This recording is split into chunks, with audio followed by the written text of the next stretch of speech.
Welcome everyone to the 2021 Summit on Drone Geophysics. This is our second summit after a very successful one from last year again, and a very successful starting yesterday.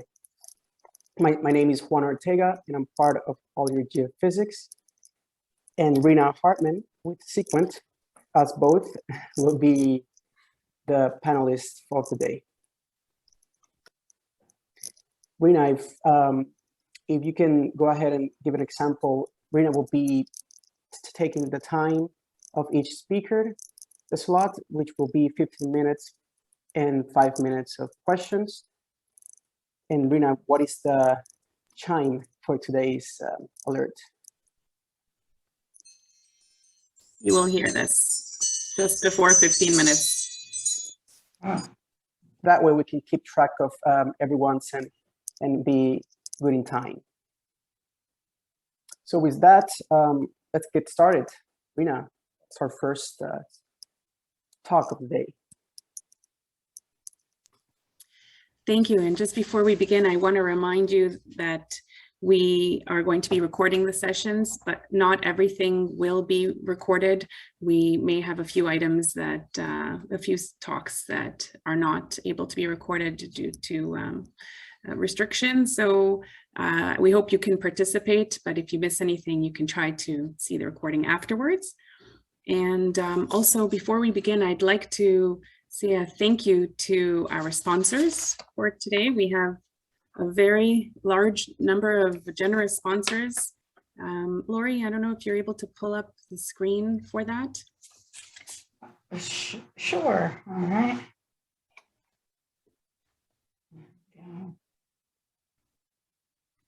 Can you see my screen? Yes? Yes, we see that. And here are our sponsors.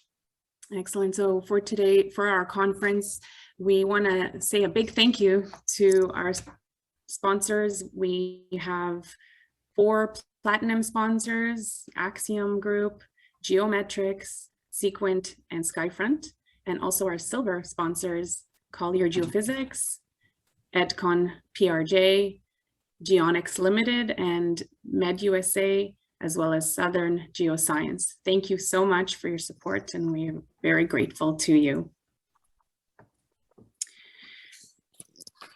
And now we can begin with our keynote speaker.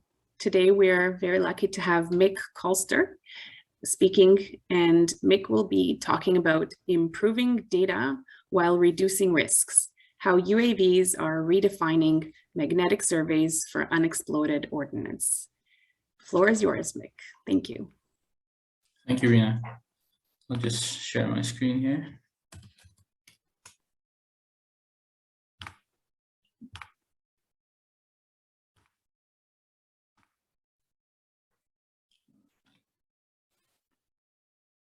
And it immediately froze. There you go. Can everybody see that? Yes, we can see it. Thank you. Excellent. Excellent. Right.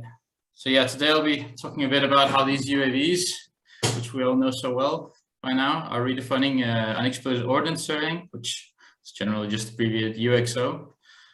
So when I was asked to do this keynote, I was working at the CMAGTRIS group at the Technical University of Denmark.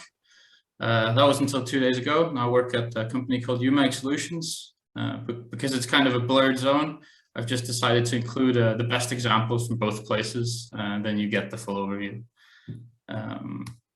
So yeah, what do I mean when I say UAVs are redefining unexploded ordnance surveying? Well, if you look at kind of the classic approach to unexploded ordnance surveying, you have a variety of different platforms that do a variety of different areas. So for example, on land, you can have vehicles, you can even have helicopters, you can have walking surveys. At sea, you can have large vessels doing deep water stuff, you can have small vessels doing shallow water stuff, and then you can have some walking in the intertidal zone. But really, these intertidal and surf zones are sometimes you're actually having a large problem to map those.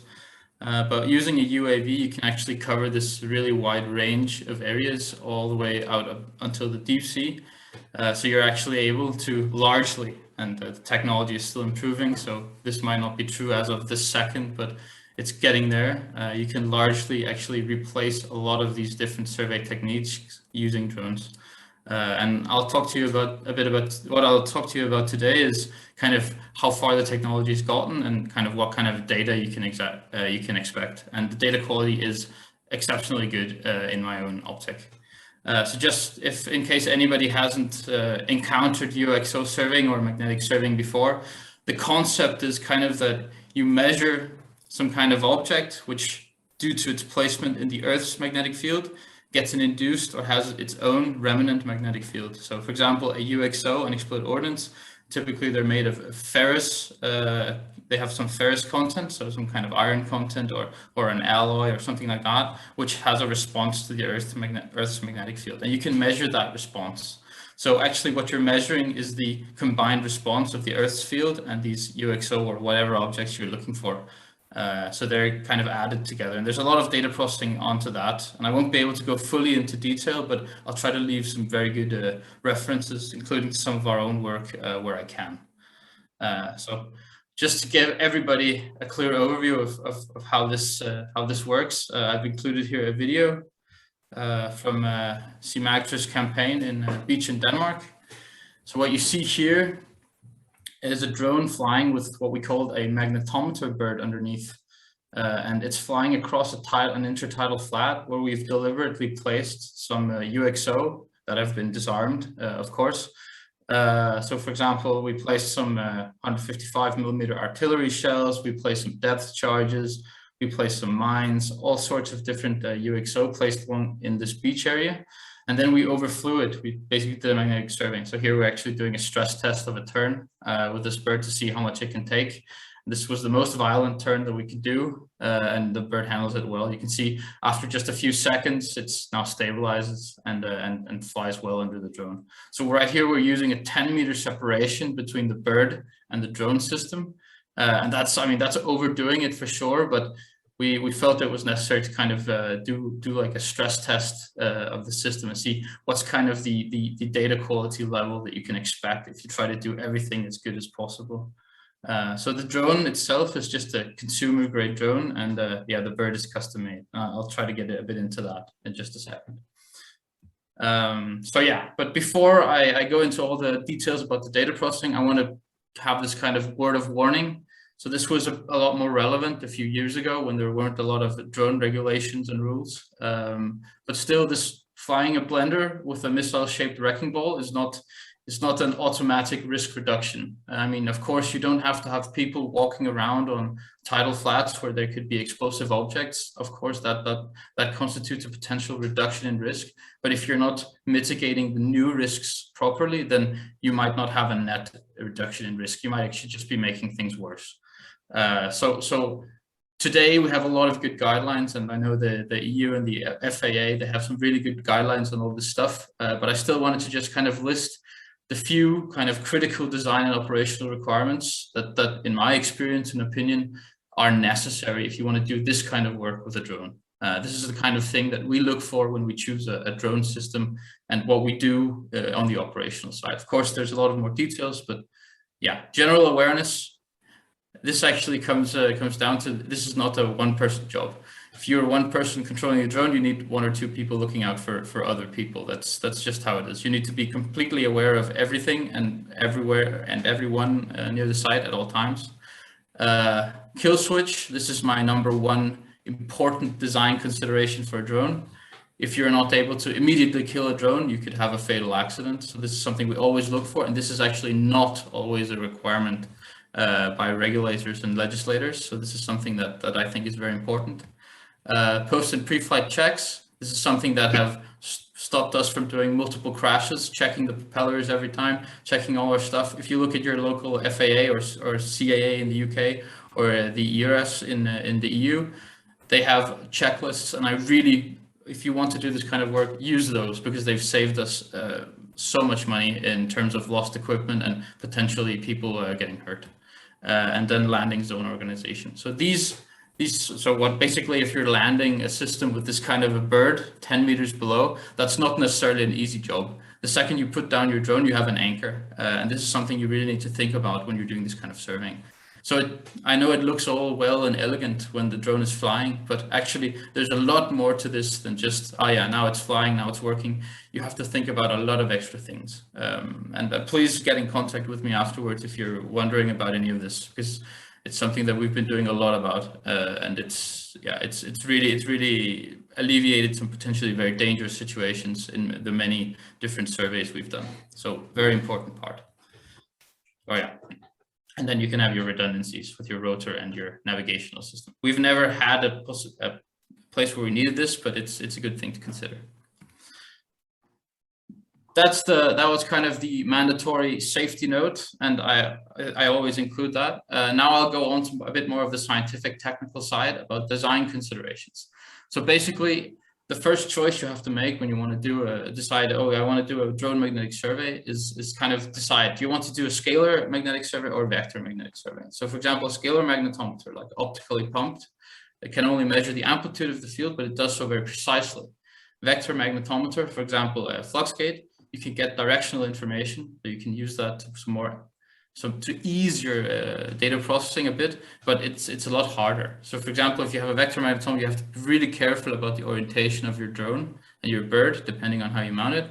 And we thought that was not really an important thing. I mean, it's very, very hard to do so accurately that you don't induce errors. And scalar magnetometers are very precise. So we went for scalar magnetometers. Of course, scalar magnetometers, specifically the OPM family, which I just mentioned, optically pumped, they have dead zones. So there's still something you have to think about when you orient your drone and when you orient your bird. When I keep saying drone and bird, it's because the mounting strategy varies a bit. And you can either use a towed approach, like the video seen here, you can use a fixed approach, where you mounted the magnetometer directly on the drone, but then you have to typically do some filtering to remove some of the noise. So we prefer the towed approach because you can get some really, really low noise levels, as I'll show you in just a second. But before I just show you the data plots, I'll just give you a quick glance. I know in the abstract I promised a lot more, but I'll just give you a quick glance about how we do this. So the first thing when you have magnetic data is I just always compute finite differences along the direction of flight. It's fast to plot, it's fast to interpret. You can have actionable results if you're getting good data in seconds. Then we do some source inversion afterwards to determine positions of the sources. So one thing is to gather data, magnetic data. The next thing is to then determine, okay, can we see any objects in the data? And if that's the case, where are they located in the real world? So we do this using typically a point dipole or sometimes a more complex model. But we found that the point dipole is extremely robust. It provides some really good positioning estimates. And we have a publication on that. You can actually condition additional stuff about your survey on the point dipole fit. So you can fix problems in the data while looking for the bomb or whatever object you have in the ground. That's actually a very interesting trait, that it's so robust that you can start fixing other things with it. So this is how we take the data, we look at it, so we compute the finite differences, then we have an overview plot, then we do source inversion to determine the location of any objects that we find. So that's kind of the basic workflow. It doesn't have to be point dipole, it can be any kind of approach, but this is the basic workflow. So how does that look in practice? Well, if you take the example from this bird that we saw before, and it's the same area here, we've placed 24 bombs in that area, and this is the data that you get from a scalar magnetometer when you're just collecting the data and plotting it. And it looks kind of like, you can see that the major component here is the Earth's own magnetic field, and you've got some geological stuff going on. But if you just take and compute the difference between nearby data points, just along the track of flight, you get this immediately. And here it's much more actionable already. You can see that many of the bombs are quite clearly visible. Of course, there are some that are not, and that's because we deliberately place some very hard to detect objects like aluminium mines. But a lot of the objects here, including all the larger ferrous ones, are immediately clear, immediately visible, and they stand out very strongly. So this is a very fast way to kind of say, okay, here there's something that we should maybe take into consideration. So I just want to stay a few seconds on this data here and kind of just give you an overview of what I mean when I say the noise floor is very, very, very interesting. So here's a spectrum from the data I just showed. And you can see there's a spike on the left plot. There's a spike at 50 hertz, and that's from a nearby power line. And then there's a spike at 65 hertz, and that's from onboard systems. If you filter the data, you can remove these for sure. Here's a 40 hertz filter, and it's kind of like now it's filtered enough that you could use it without removing a lot of the information that you're actually interested in.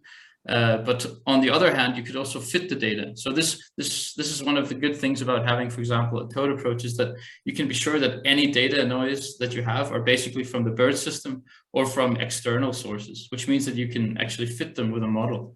And here, if you look at the middle plot where you have a close-up number, the plot called H, of the 50 hertz signal, you can see that it's been almost completely reduced by a model. And this signal, just to put that into perspective in the real world, that's ±5 picoteslas that we removed. And that was actually visible and removable based on this data. So that shows you kind of what kind of noise limits you can expect. You can remediate signals of ±5 picoteslas for this kind of data. So there's a huge potential here for doing really, really like high fidelity stuff. And this is going to come out in a publication that we hopefully will submit actually this week. So look out for that if you're interested. So just to give you an example of a detection scenario where we use this kind of data, here's a picture from a 50 kilo object. So this is 50 kilo ferrous pipe object. And you can, and I've plotted here the gradient between two vertically aligned sensors. And you can see the gradient is actually quite large. It spans like 7 nanoteslas per meter on both of these plots. So this is actually something that you can detect with many, many systems that are already in existence. So where you really, really want this super high quality data, where you can like remediate signals with 5 picotesla, is when you go to higher altitudes. So I'll show you here from 10.5 meters altitude. So this is why I think that this can replace smaller ships. From 5.5 meters altitude, you can actually see that same signal from a 50 kilo object. And this 50 kilo object, that's a typical object that you'll be looking for in these kind of waters. And now if you look here at the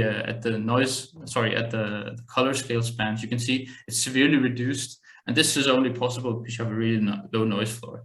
So this is where it really shines, this kind of approach with Toad, in my opinion, is when you do things like looking at objects from huge altitudes or looking at really, really small objects, for example, 0.5 kilo hand grenades and landmines, which I'll show you an example of in just a second. So in a different test, we buried a lot of landmines. And we were not completely certain. Okay, these landmines are like 200 grams ferrous content. We buried them in some soil in a military training area. But yeah, we were pretty confident about the noise level. So we thought, well, if we can detect this, if we can't detect this, we'll never be able to, because I mean, we've made the best systems that we can make. And actually, it turns out that at 1 meter altitude, flying at 1 meter altitude, you can detect all these objects. Except for 2 that are made of plastic and 1 that we erroneously placed outside the target area. So that was actually very interesting. Though we tried to increase the altitude to 2 meters, and at 2 meters altitude, you could actually detect, but not super robustly, I would say, almost all of the objects, except for a few of the very, very small ones. So that also shows you how you can actually use these drone systems for 2 very different things. Larger objects at sea and even small landmines where you can't even use, for example, manned methods today. So this is why I think that drones are really kind of moving in and really disrupting this kind of current meta of how you're doing magnetic surveying for unexploded ordnance. And if you want the full report on this landmine stuff, you can send an email to Arne. I've left the email here, so you can get that information. And that's it for me. I hope that was coherent, even for people who are not used to doing magnetic surveying. And if you have any questions, I'd love to answer them. Thank you so much, Mick. That was a great presentation. A lot of useful information there. We have an opportunity for a few minutes for questions. Any questions for Mick? If you want to ask a question, you go to the bottom of your screen in the Q&A section, and type the question and we'll read it out. I also do want to remind everyone that we will have a little break halfway through the conference. For now, we will have a 10-minute break. I'm looking through and You have one question here coming up. They're starting to pop up. Okay, we have a question. We have a couple questions coming up. Mick, one of the questions from Jeff, what was your line spacing and how did you measure altitude? That's a very relevant question. So we did it quite kind of differently in the different scenarios. So in the unexploded ordnance, larger, we did a line spacing of 2 meters, but we actually find in this publication that 4 meters would probably have been sufficient. So for the landmine detection stuff, we were down to 0.5 meter. Correct me if I'm wrong, Arne, 0.5 meter. And the altitude is measured by 2 separate systems. So we keep the drone stable at a steady altitude by using an elevation model and a RTK system to kind of keep the altitude very precisely. And then the drone on the bird, for example, the one I showed, we have a radar altimeter, which gives you the instantaneous altitude of the bird, which can then be translated to the instantaneous altitude of the sensor by using inertial measurement unit on board. And then, yeah, depending on the approach, we either use PPP to get the absolute positions or like a base station, something like that. So it really depends on the approach. Perfect. Thanks. Another question coming up here. What radiometer system did you use? It's, well, I showed results actually from 2 different radiometer systems. So the bird, 3 actually. The red bird video is a custom-made radiometer system, which includes 2 sensors from 2 different producers. So we used a GEM Systems GSMP 35U, which is a potassium optically pumped mag. So that because it's potassium, the Z-man, wow, it's very accurate, but it doesn't sample very fast. So we included a smaller, not as accurate, but still precise and very fast sampling magnetometer. So you can kind of remediate both the absolute value of the field, but also any fast variations like this 50 Hertz power line signal that I showed that we could remove. Thanks for that. Another question coming up from Alex. Did you ever see any noise from the movement of your bird? And that was one of the questions I also had, especially since the surveys you're doing near the coastal regions. How do you deal with that? Well, so we try to kind of differentiate between like real noise and then just something that has to do with movement. So the kind of strategy is that if you know exactly where your magnetometer is at all times, then just because it's a movement doesn't necessarily make it noise. So we actually absolutely position our magnetometers typically to a few centimeters, so that even a small variation, that's absolutely. So we can actually use a magnetic field model to subtract any variation that has to do with the background field. And then they're often precise. So the positions, the variation movement of the bird, we know extremely precisely.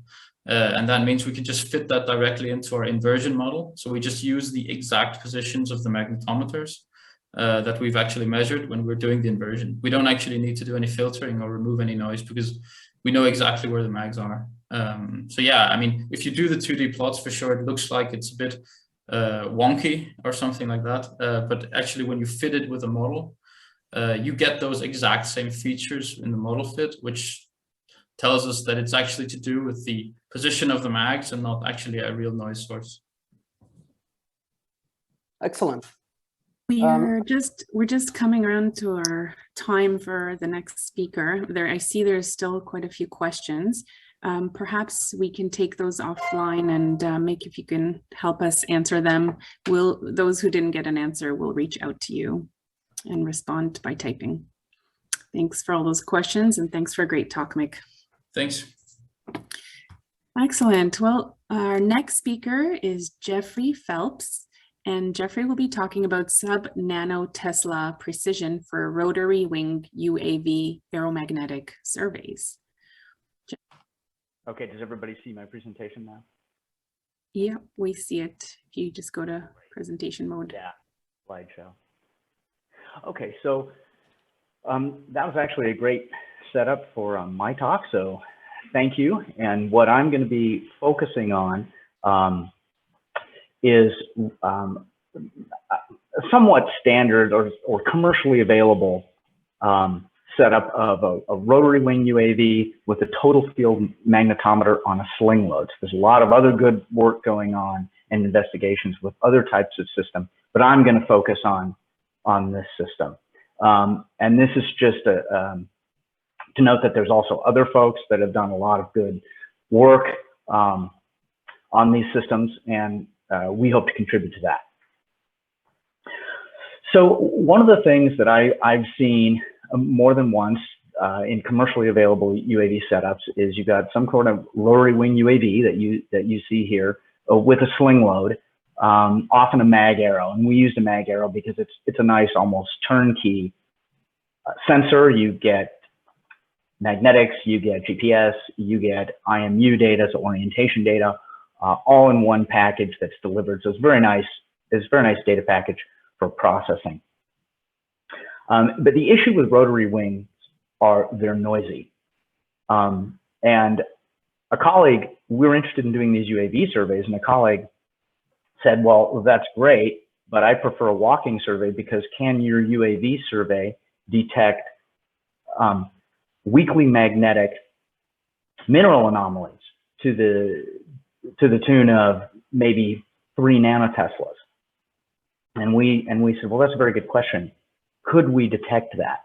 So what we wanted to do was find out with these types of systems, how repeatable are they and how precise are they? And can we do better? Can we get to the point where we could detect very weakly magnetic dispersed mineral anomalies or other anomalies of that amplitude? So what you're seeing on the right, one of the first things we did was a pull away test.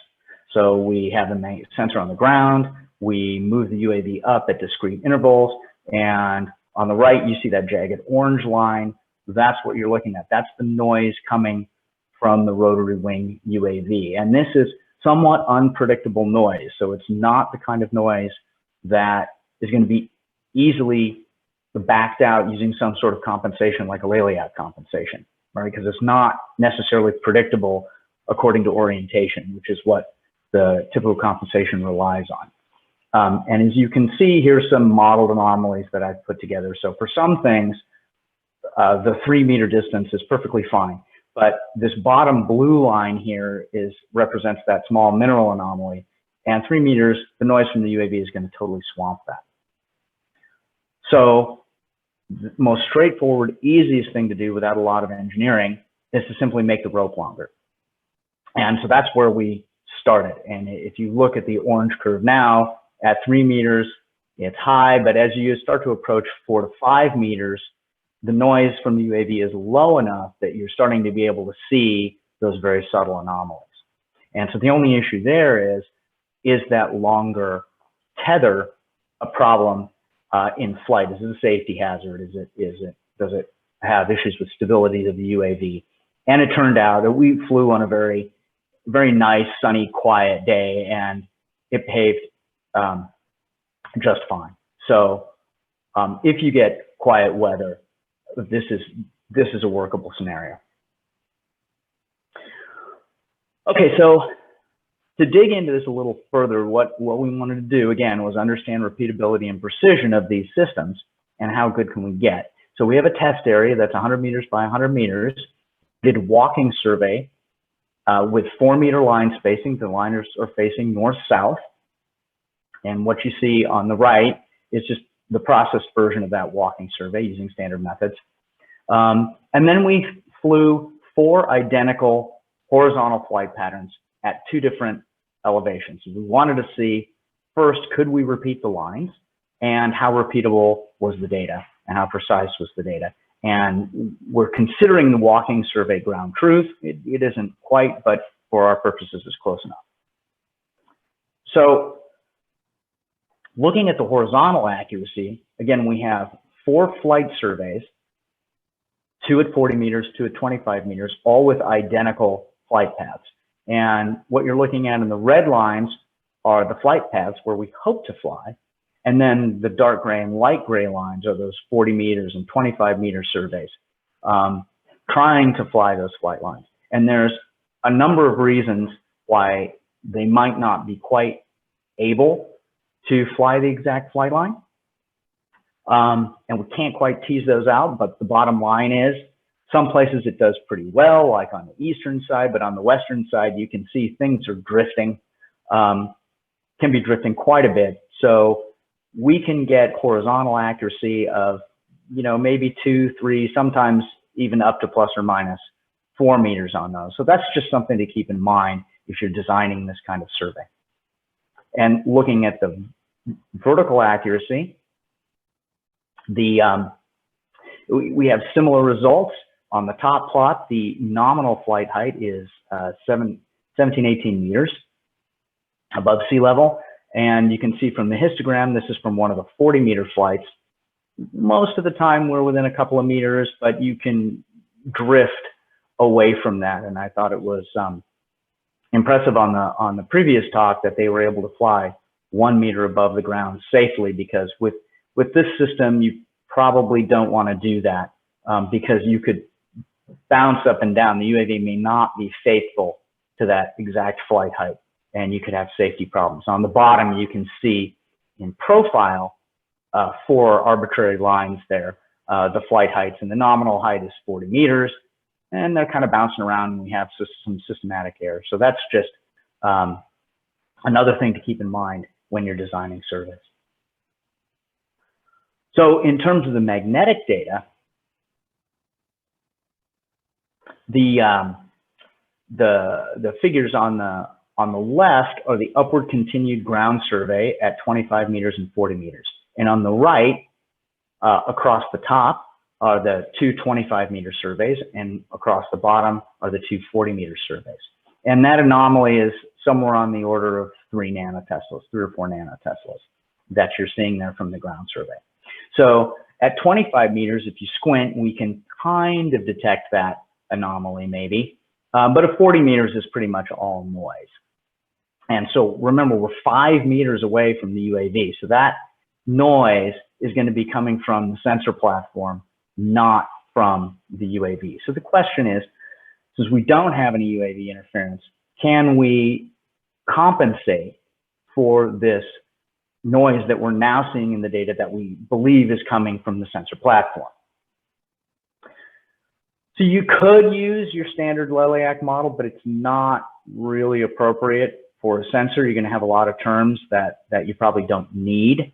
So we developed our own compensation model based on heading error and altitude. And we solved that with machine learning. So I apologize, this keeps going forward on me. I'm not sure why. So we use the 40-meter flights as training data sets because they have a high noise in them. And once we've trained the model, then we can use the 25-meter flights as a test set. So we've got a couple of nice training sets and a couple of nice test sets that we can use to take a look at this compensation model to see how good it's doing. And remember, in the compensation model, what we're trying to model is the noise. So we're modeling the noise so that we can back it out.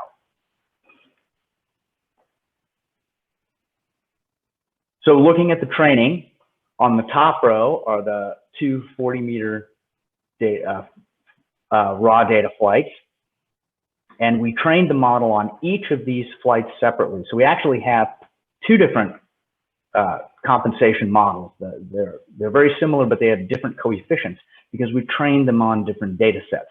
So that allows us to see how consistent this compensation model is. Comparing to different scenarios. So we model the noise using the raw data, and then we back out the noise. So we subtract that noise out in the compensated data. And you can see in the compensated data that all of a sudden that subtle anomaly that you see in the upward continue data is starting to show up. And in fact, it probably looks better than the 25-meter raw data. So now we have some confidence that our compensation model is doing something real and capturing that systematic noise in the sensor system that we can capture. So how does that look with the test data? So now we have the 25-meter data, so those are independent data sets that we can apply this compensation model to, or both of these compensation models. So in the top row is the first 25-meter flight, 25A, and then the bottom row is 25B, and then the first column is the first set of coefficients that we developed from the compensation model, and the right column is the second set of coefficients. And as you can see, the compensation model is doing a pretty good job of getting rid of that noise. These four magnetic maps are telling roughly the same story, and if we modeled them independently and didn't know anything about the other ones, we'd probably come up with similar stories. But they're not exactly the same, but they're telling roughly the same story.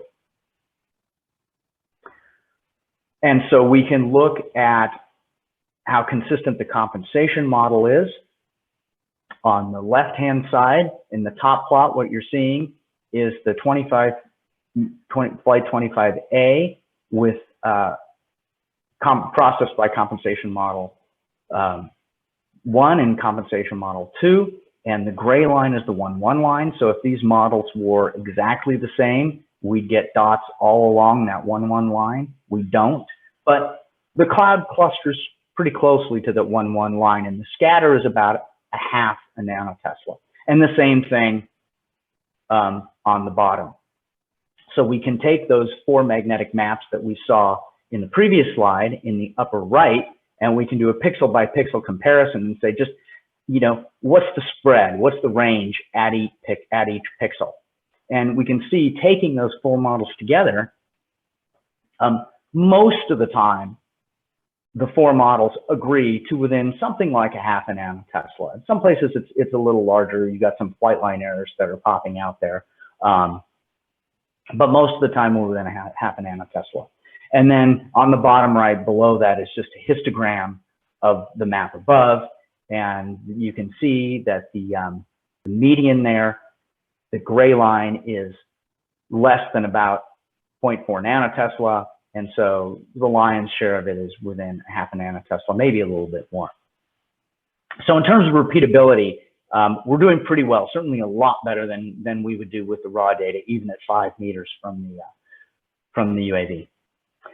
Now, precision, comparing it to, quote, ground truth, unquote, comparing it to that walking survey. So we subtracted the upward continued walking survey at 25 meters from these four magnetic maps. And again, you can see with the scale on the right-hand side that most of the time we're within plus or minus half a nanotesla, maybe a little more. There are most of the errors are on, the large errors are on the edges, and that's, could easily be due to edge effects. So in the center, where we've got the most reliable data, we're doing pretty well, we think. This is just the same plot in histogram form. You can see the standard deviation is half a nanotesla or less. So the bottom line is, once you've removed the unpredictable noise from the rotary wing UAV, you can capture some raw data that you can then compensate, reasonably reliably using compensation equations, and clean up your data and get, roughly an order of magnitude, maybe a little less, more precise data, and you can capture those subtle 2 to 3 nanotesla anomalies with reasonable clarity, I think. So in conclusion, using one of these, more or less standard systems of a UAV with a mag arrow on a sling load, you can increase your precision and your repeatability by lengthening the tether and applying an appropriate compensation equation. The repeatability and precision are going to be somewhere in the order of half a nanotesla. One of the big things that we still need in these sort of standard systems is the ability to measure distance from the ground, of course, to improve the vertical there, because there's problems with locational precision in the vertical. And then lastly, just the quote standard setup of of a rotary wing UAV with a 3-meter sling load, no compensation, is still perfectly fine for a lot of applications. And it works quite well. But if you want an extra boost in precision and repeatability, it's not that big a hurdle to get there, if you so choose. So with that, I'll take any questions. Excellent. Let's stop sharing now. Yeah, excellent, Geoffrey. Great talk. We do have some questions coming up. I also encourage Geoffrey, if you can, type your email on the chat for everyone so that they can have, if they have any more questions, they can go ahead and. In the chat, not the Q&A? Yeah, in the chat will be great to everyone. Okay. But one of the questions coming up, it's from Mohammed. What did you determine the source of the noise? Is it the movement of the bird?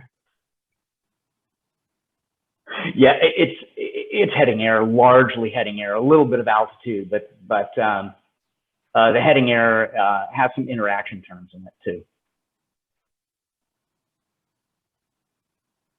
Is that enough? Yeah, that's one of the questions coming up. Let's give it a few more minutes to see if anyone else have more questions. And Geoffrey also posted his email on the chat for everyone to access and have more questions. Another question from Robert, what type of ML was used? Yeah, so I used a lasso regression. If you're familiar with that, it's kind of like a ridge regression, only it uses the L1 norm instead of the L2 as the extra term on there. Great. From a question from Jeff Pettifer, how does this work in practice? Compensation flight per survey to derive a compensation equation or standard compensation equation? I'm sorry, what was that? It says, a question from Jeff. How does it work in practice? Yeah, how does it work in practice? Compensation flight per survey to derive a compensation equation or standard compensation equation? Well, I wouldn't use the Laliac compensation. I think that's overkill. I think you're going to overfit your model that way. You've got way too many terms. I would use the one that a simpler one that used only heading error and an altitude term. And we weren't sure how complicated that heading error was going to be, so we had second order terms in there. They turned out not to be terribly important, so you could probably have an even simpler model with just first order terms with an interaction effect and an altitude effect. And we have a paper that I'm just about to send off to the journal, so this will all be hopefully accepted and published at some point in the near future.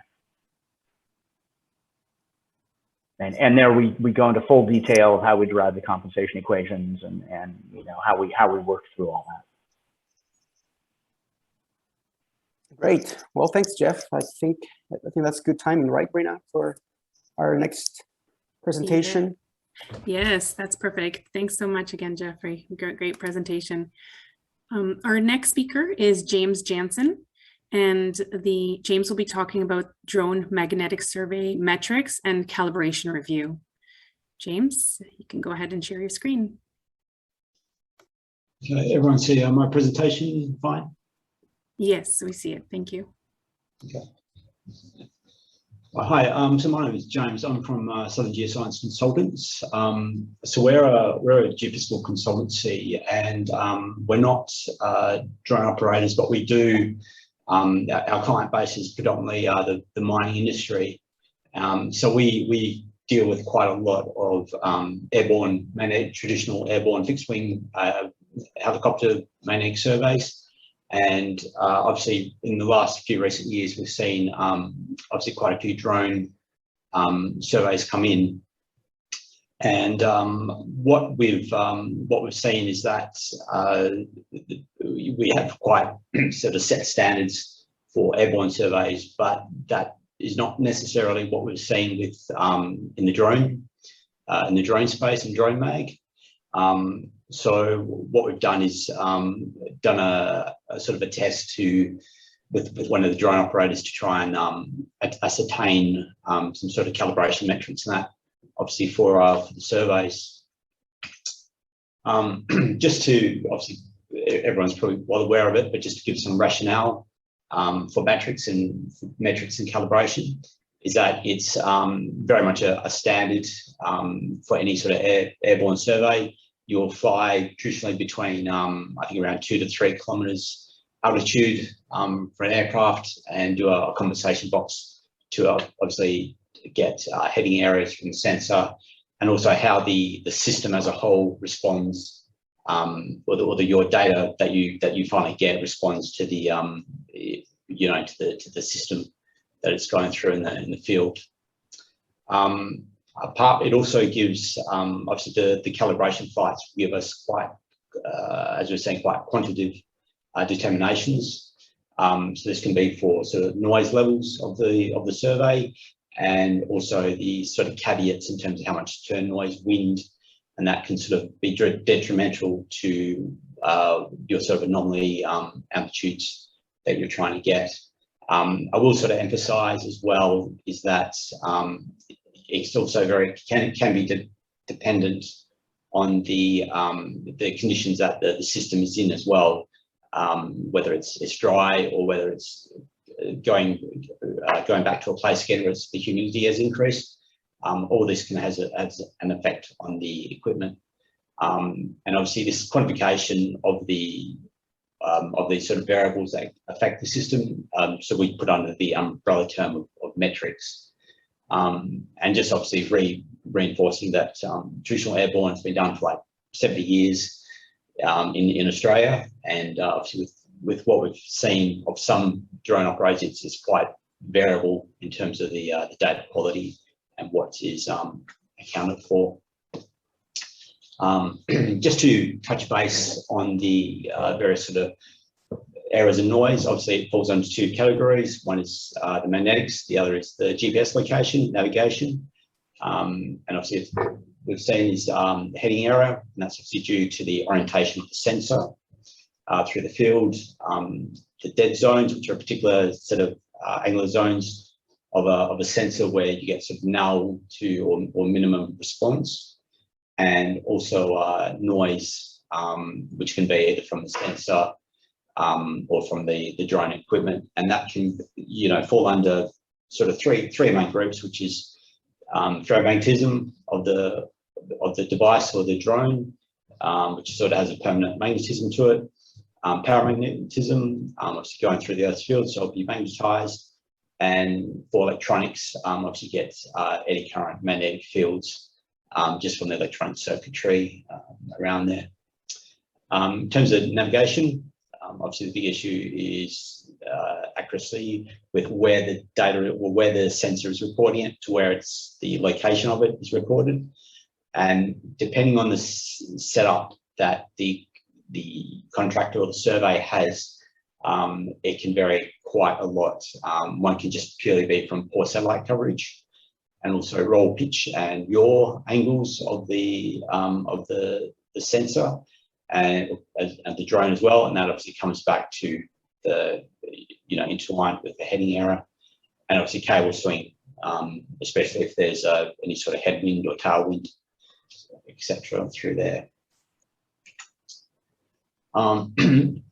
What we found is that traditionally drone surveys that we've come across haven't traditionally sort of done this sort of calibration flights, and that may be because there's a number of restrictions. One is legal restrictions. There is in Australia, Canada, Brazil, there is about a 400 feet, 120 metre flying height above the terrain for a drone operator, and also the drone operator has to have a line of sight as well. So what we've done is taken up some steps and with various sort of contractors to look at how we can sort of get around this issue. So this presentation is sort of will show what we did in terms of trying to apply an equivalent or as close to a calibration flight in an area for a survey that was being done. It was consisted of about 11 lines, 100 by 100 meters, and each line was flown 3 times in one direction, and every subsequent line to every 20 meters, every second line was flown in the opposite direction 3 times. The only processing that was done was obviously a diagonal correction from the base mag, and that was just leave the data raw as can be to make a review of the noise limits of the system. So going through the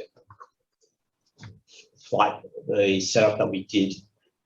So this is a northeast just map view of the paths. Consisted of obviously 11 lines, 5 in the west direction and 6 in the east direction, flown 3 times each. And this was obviously at 110 meters, which is just below what the contractor was legally allowed to fly at. And we also asked them to just do some sort of turns at the ends as well to give us a guidance as to how the system would respond with obviously what might be wind and sudden turn noise and that in terms of limits. And also at this height, what we found was that we were far enough that we were away from any small amplitude variations that would be due to the ground. It was basically a nice flat linear sort of planar field, and that the very small variations were now dominated by the acquisition system and the sensor rather than ground. So this is the TMI grid. Obviously, as I was saying, it's a nice planar linear feature, about 5 nanoTesla's difference across. And what we did was to just grid this up and then take a transect line south to north of this grid, and then to sample the data where the acquisition lines were, flight paths, and that was to try and determine if there was any sort of heading error. And what we noted was between the west and the east direction, we're looking at, this is the profile of the gridded data, and we're looking at around about a 0.25, 0.3 nanotesla heading error. And obviously that's very important to apply. You obviously want to apply it after acquisition, before any sort of further spatial filtering like leveling and that is done to the data. Going on now, I'll have these 2 plots of 2 flight lines that were taken, east-west flight lines. The top part here is obviously the TMI response, and we have the 3 different flight lines for that one flight path, and obviously for the second. And then below that is the northing along the east-west direction that was recorded for it. So the top part here gives us an indication of the sort of noise limits of the drone or the system that was recorded as it was. And we're on averaging looking around about a 0.2 nanotesla sort of system noise. And where we have gusts of wind or any sort of sudden movements, these are indicated by the blues, which are, we're actually going up to about 0.3 and more. Going down to the lower 2 graphs, which is the northern variation on the east-west line for recorded data, we're averaging about within a range of about 0.5 meters for location-wise. And then obviously this is out here, we get deviation around, especially around this side, is obviously where at the very end of the lines, we're asking to just turn a bit more to get a sort of a range as to what the system could handle. And this gives a very important sort of caveat for the data.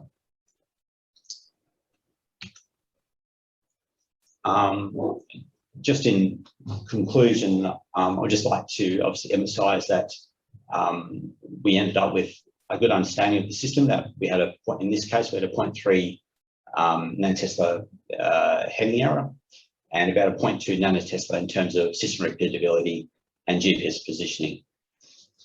This sort of gives us confidence in the integrity of the data, and also it's I just have to emphasize that during a survey, we really ideally want to have, if there's any change at all to the system or the system that, or what it's going through, whether it's humidity or any change in cable, battery, change in the sensor or the drone. If this is a multi-drone survey, it's an absolute definite to have this incorporated in your survey. This is a bread and butter for standard fixed wing airborne surveys, and that's something that we really do have to push on to the into the drone UAV space. All right, that's the end of my presentation. So any questions? Great talk, James. If you can also please type your email on the chat so that everyone can have, if you have any questions, you can type them up as well. I'll also encourage you guys to type all your questions on the Q&A section.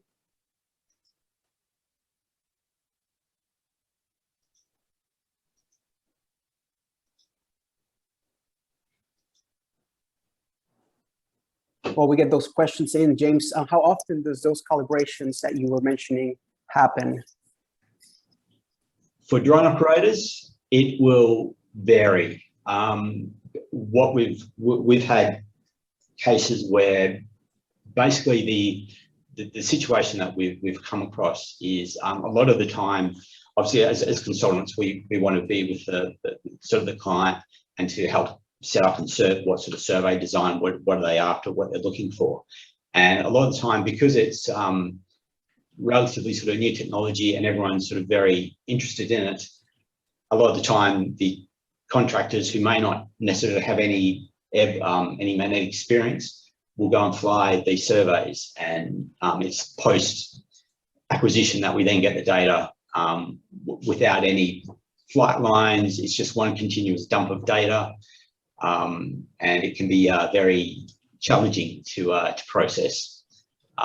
So it is at the moment for very far and few between. Yeah, I can see that. Dumping all the data with one flight.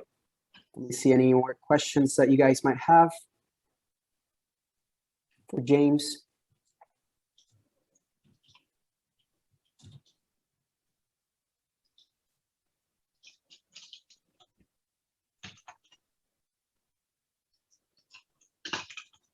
James, it's Rena here.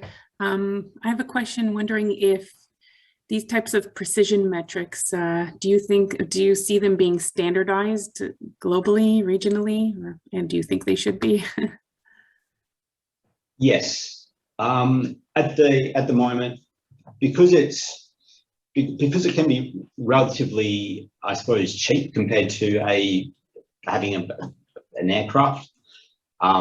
At the moment, like anyone can, start doing a drone survey, and these are people who might have used drones before, but not in the magnetic surveying space, maybe for photography, and how they handle the data is they've got very little understanding of how it should be acquired. The reliability of having regularly spaced good data and repeatability is really quite frustrating. So I do believe that yes, it is something that can be done. I don't know whether we'll be able to get up to a stage because of the legal restrictions as well. But obviously we're dealing with the drone, so it's a lot smaller unit. Obviously you still need to keep like a distance away. But common or sort of things like that.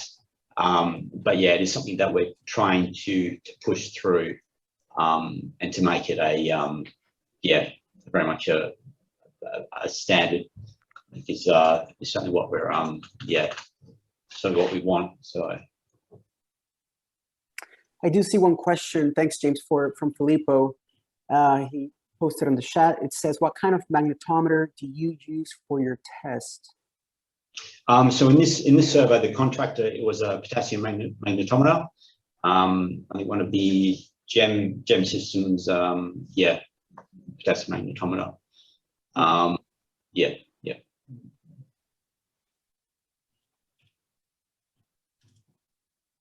Another question from Jeff Pettifer says, thanks, James, useful for the guidelines. Do you require daily or just a few times per survey? At the moment, we are only starting to get interaction with clients before a survey is flown, because at the moment, because everyone is it's the in thing at the moment. A lot of the time, it will be a survey has been flown. Can you please process the data? And obviously we've had cases where a survey has been flown by a drone operator.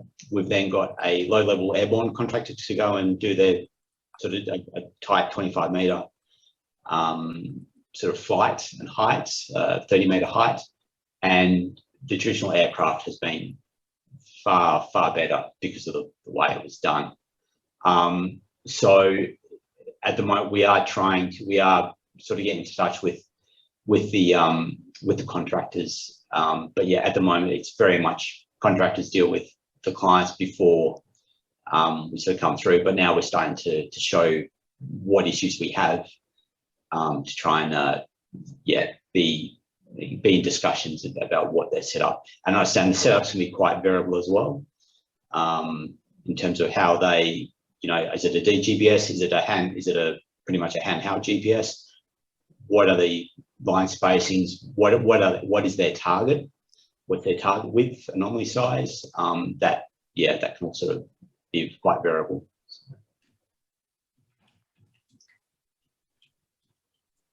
Perfect. We now one more question. I think we have enough time for one more question.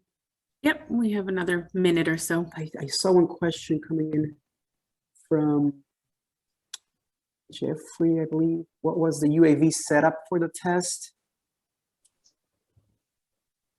Yeah, sorry, I couldn't type that into the Q&A box. I was just wondering, what was your whole system? Are you using a fixed wing? Are you using a rotary wing? Is it a swing load? If so, how far? What kind of?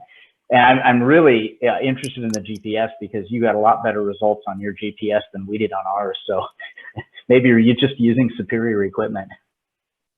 So if you. So this the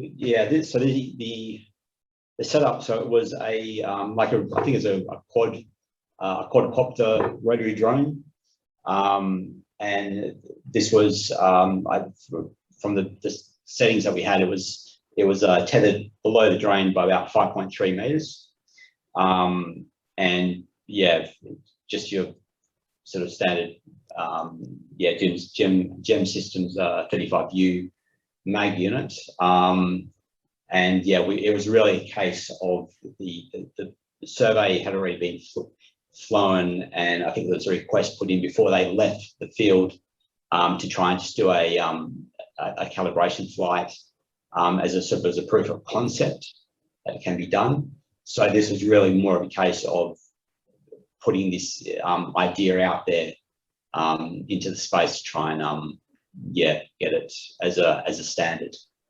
But yeah, I'll be able to if there's any sort of specific details that you require, certainly follow me up on the email. I can get in touch.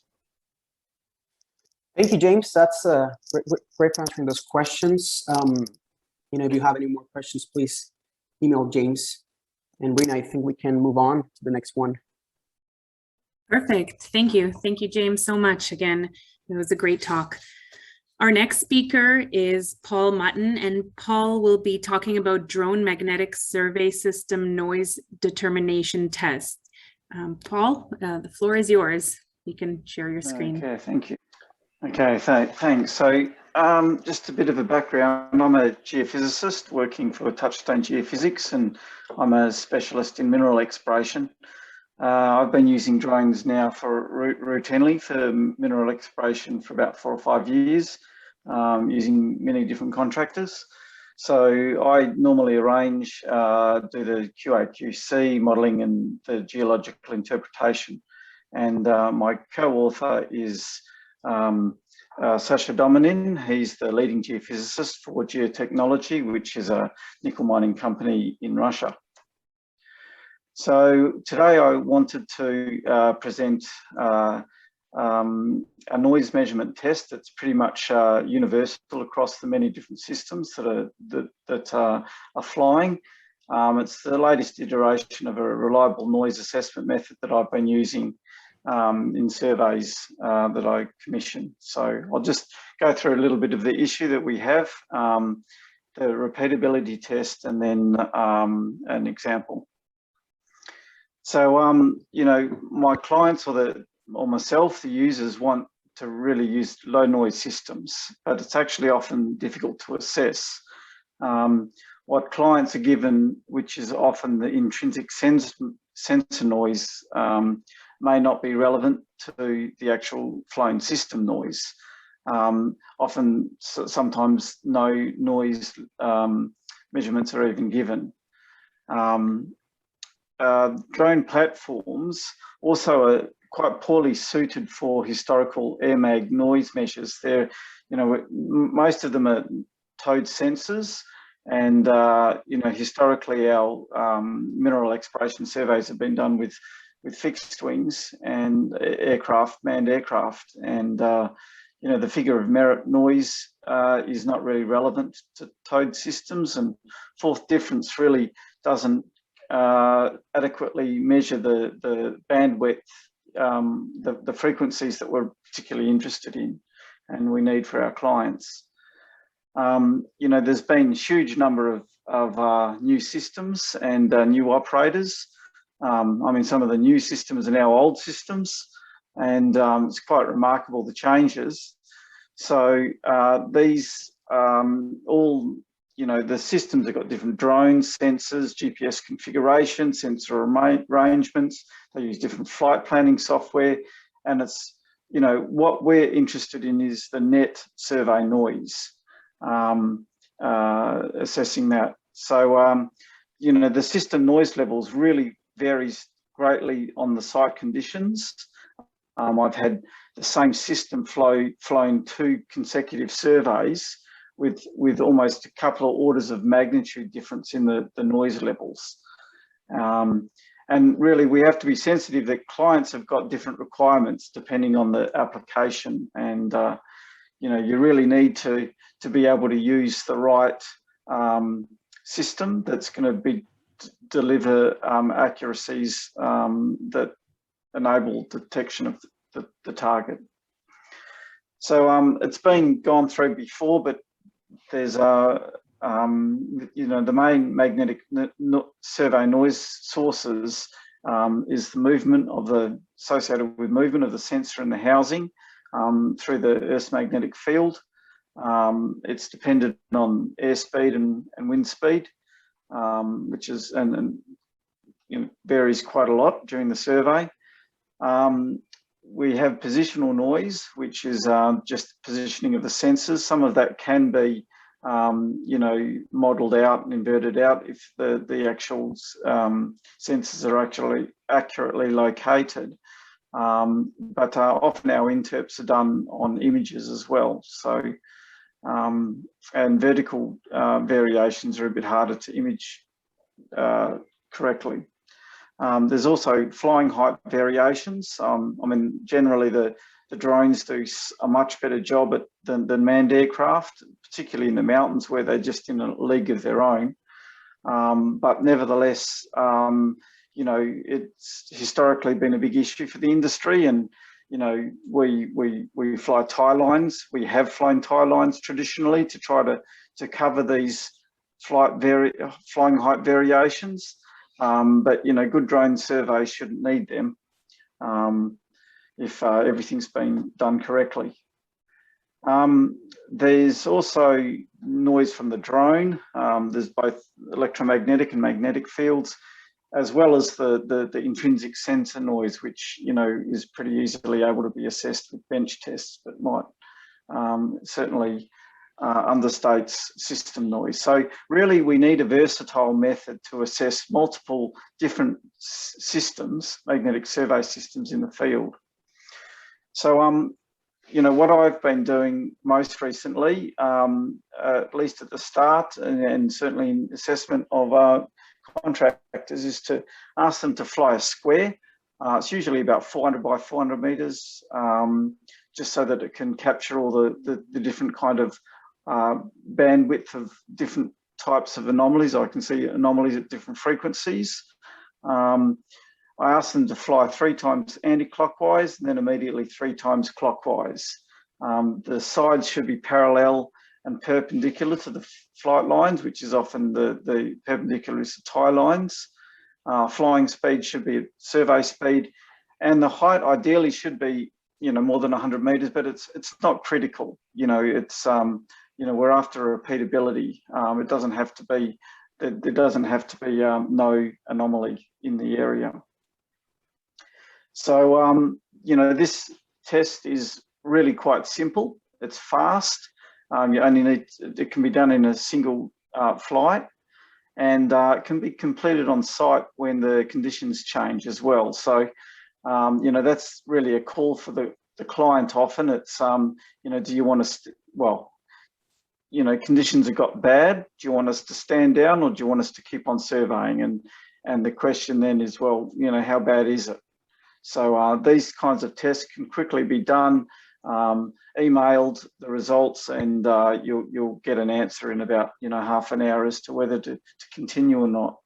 So it's really a broad spectrum magnetic noise assessment, which is really important. So, you know, it can be applicable from UXO and archaeological surveys to regional kind of mineral exploration surveys. And it's also good to be able to, you can use it to assess the sensor locational errors and locational variations. It's also quite specific to the system that is actually presented to you on site, which may have changed since the last survey that they did. You know, in this environment, particularly where people are being quite innovative and changing the systems, tweaking them, it's important to understand what the noise levels are of the actual system that you've got in front of you.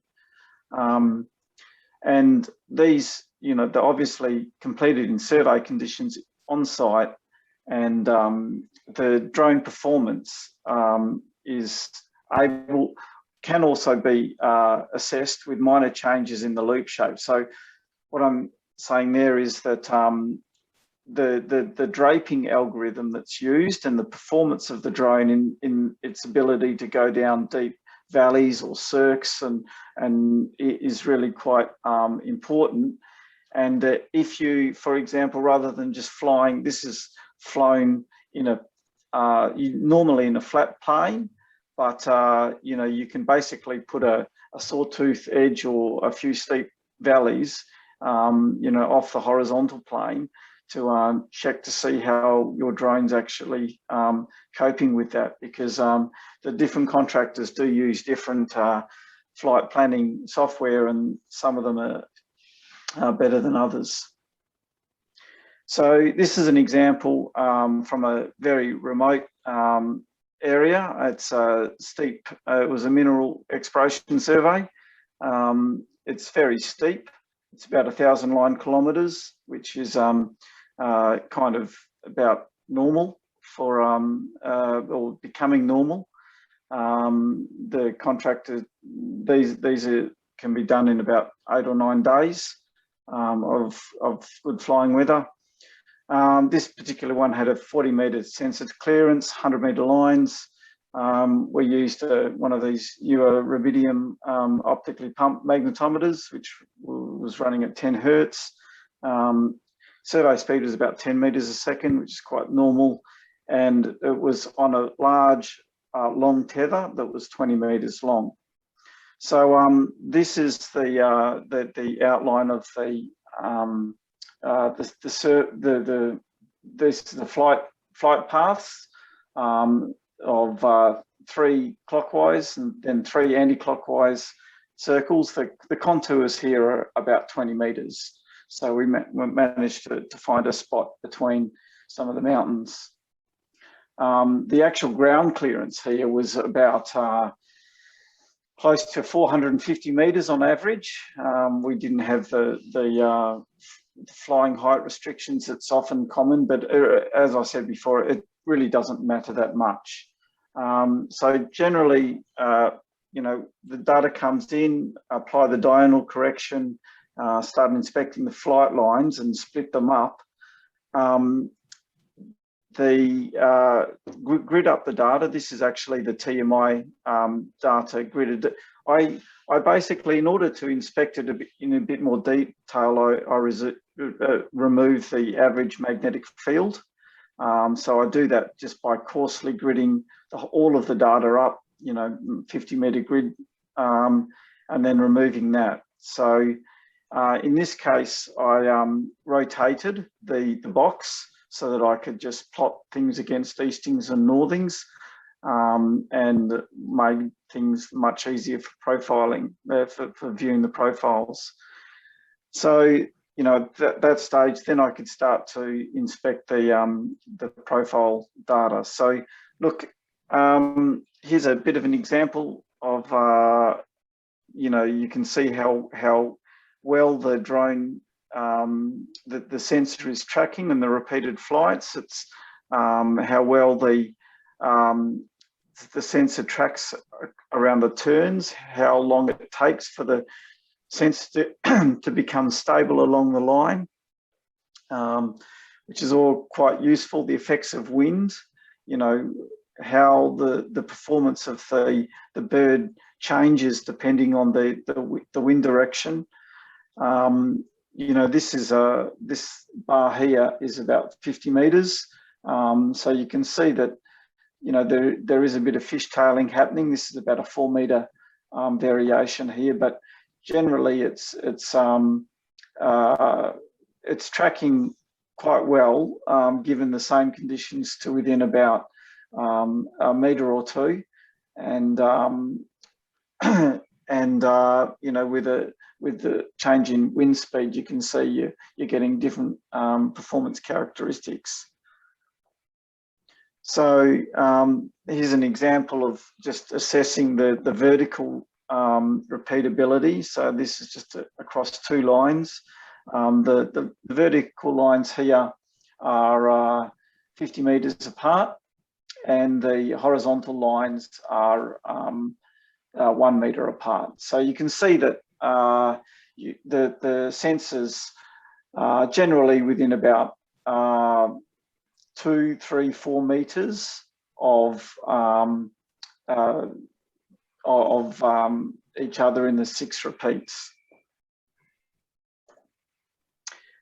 Here's an example of the magnetometer repeatability. So you can see here, again, the vertical lines are about 50 meters apart, and the horizontal lines are 0.1 nanotesla. So for this system, we're getting certainly repeats mostly within 0.1 nanotesla. There is a heading error that's quite apparent on these 2 lines of about it's still less than 0.1 nanotesla that needs to be added or subtracted depending on the line direction. But in actual fact, the noise levels are a little bit better than this, because you know, you could see from the plan that the sensors are actually going from side to side. So that does account for a little bit of the variations as well. But you know, it's very clear that you know, there is a heading error in some of your lines orientations that needs to be accounted for, but it's quite small in this case. So, noise tests really must be routinely completed before each survey, and I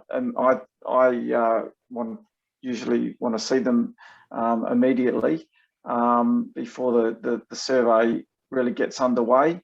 If conditions change, it's very easy to simply do another one. This is a great test because it's simple, very easy to program. It's rapid, broad spectrum, quantitative, and it's really applicable to all kinds of UAV magnetic survey systems. And really, contractors should be providing this kind of test data, I think, to clients, or making it available as a demonstration of their system capabilities.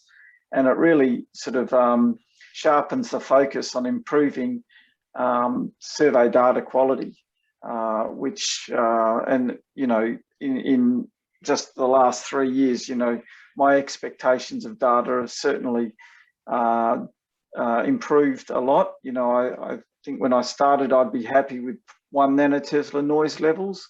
And now, I'm kind of expecting to see almost 10 times better that. And I think it'll still continue to improve. What the industry doesn't have is a set of standards or guidelines. I think Jeff's going to be addressing that in another presentation later on. But really, this would be helpful, I think, for a lot of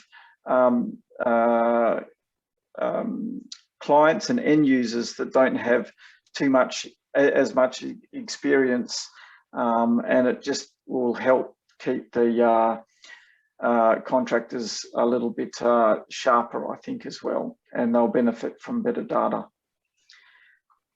And look, I'd like to acknowledge Geotechnology and thank them for the permission to present their survey data in this case, and particularly acknowledge the assistance of their leading geophysicists for helping the survey preparation, coordination and the data processing. Thank you.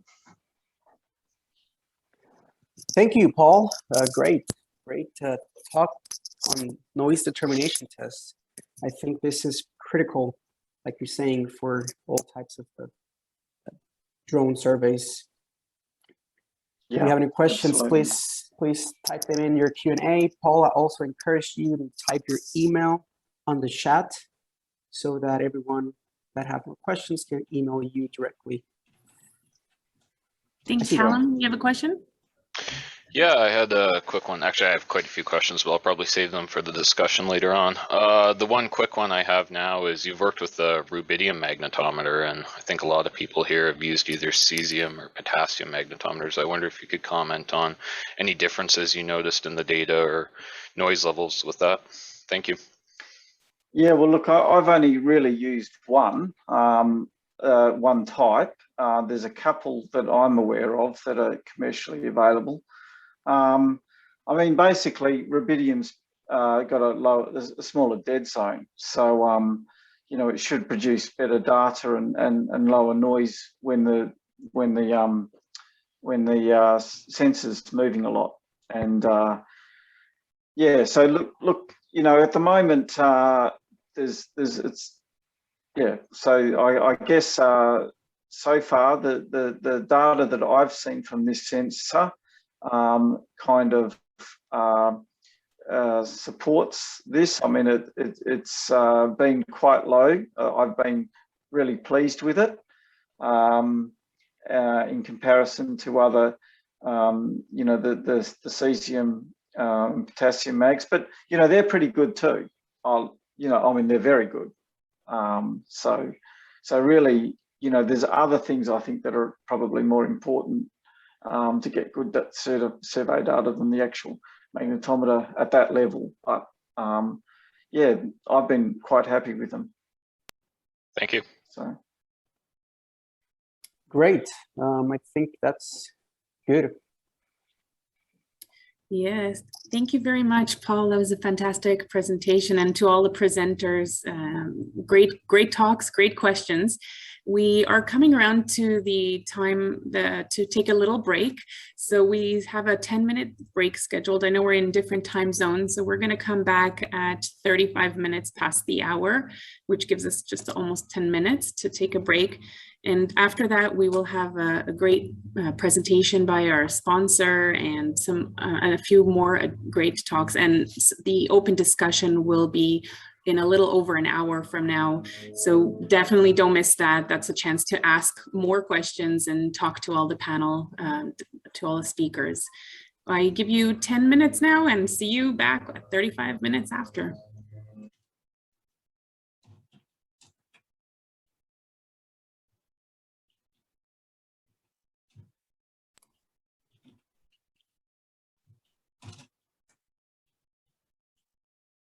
Hello, Kanita. Thanks for coming online. Thanks for the floor. Can you hear me? Okay, everyone. Well, I think it's time to get back into our discussions, and we're starting our next part of our meeting today with a very special presentation from Kanita Khalid, who is my colleague at Seequent. And Kanita, Seequent is our sponsor, so this will be a sponsor highlight.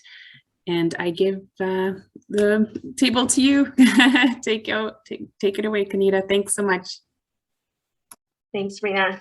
Hello, everybody. Welcome back from your break. Hope you were able to get a coffee. Rena, I want to thank you for the floor here to talk about Seequent's UAV geophysics extension.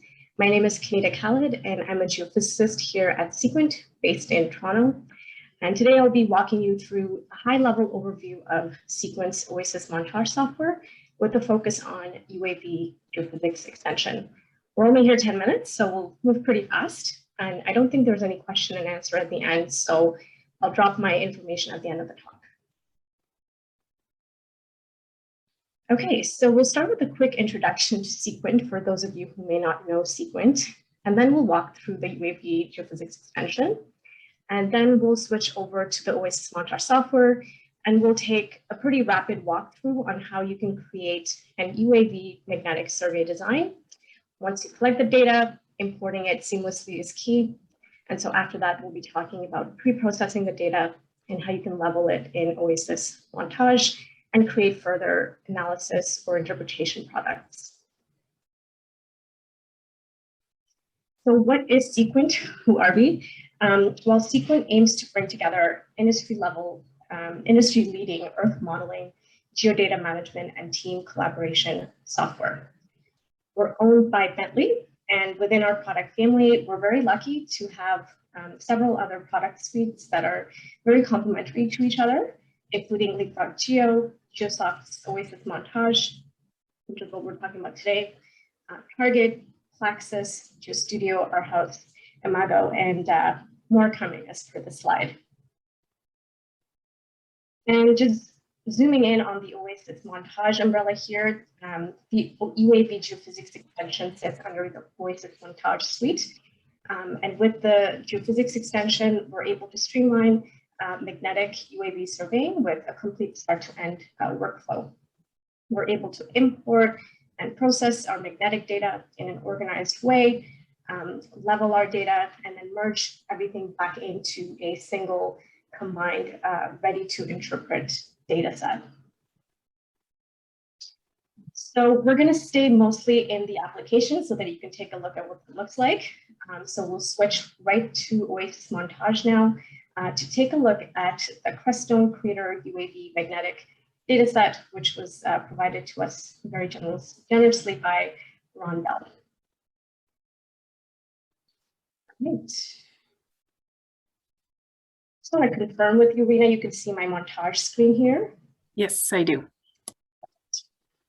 So for those of you who may be new to OASIS montage, this is the platform here. I'm hiding my top menu here. Okay, so this is OASIS montage. The UAV menu here is just up at the top. It's one of the menus that will be available to you if it's part of your subscription. And up at the top, you also have other menu options that will be available to you as part of the base OASIS montage package. The UAV menu organizes the workflow in a step-by-step, start to finish order, and we're going to walk through this as well.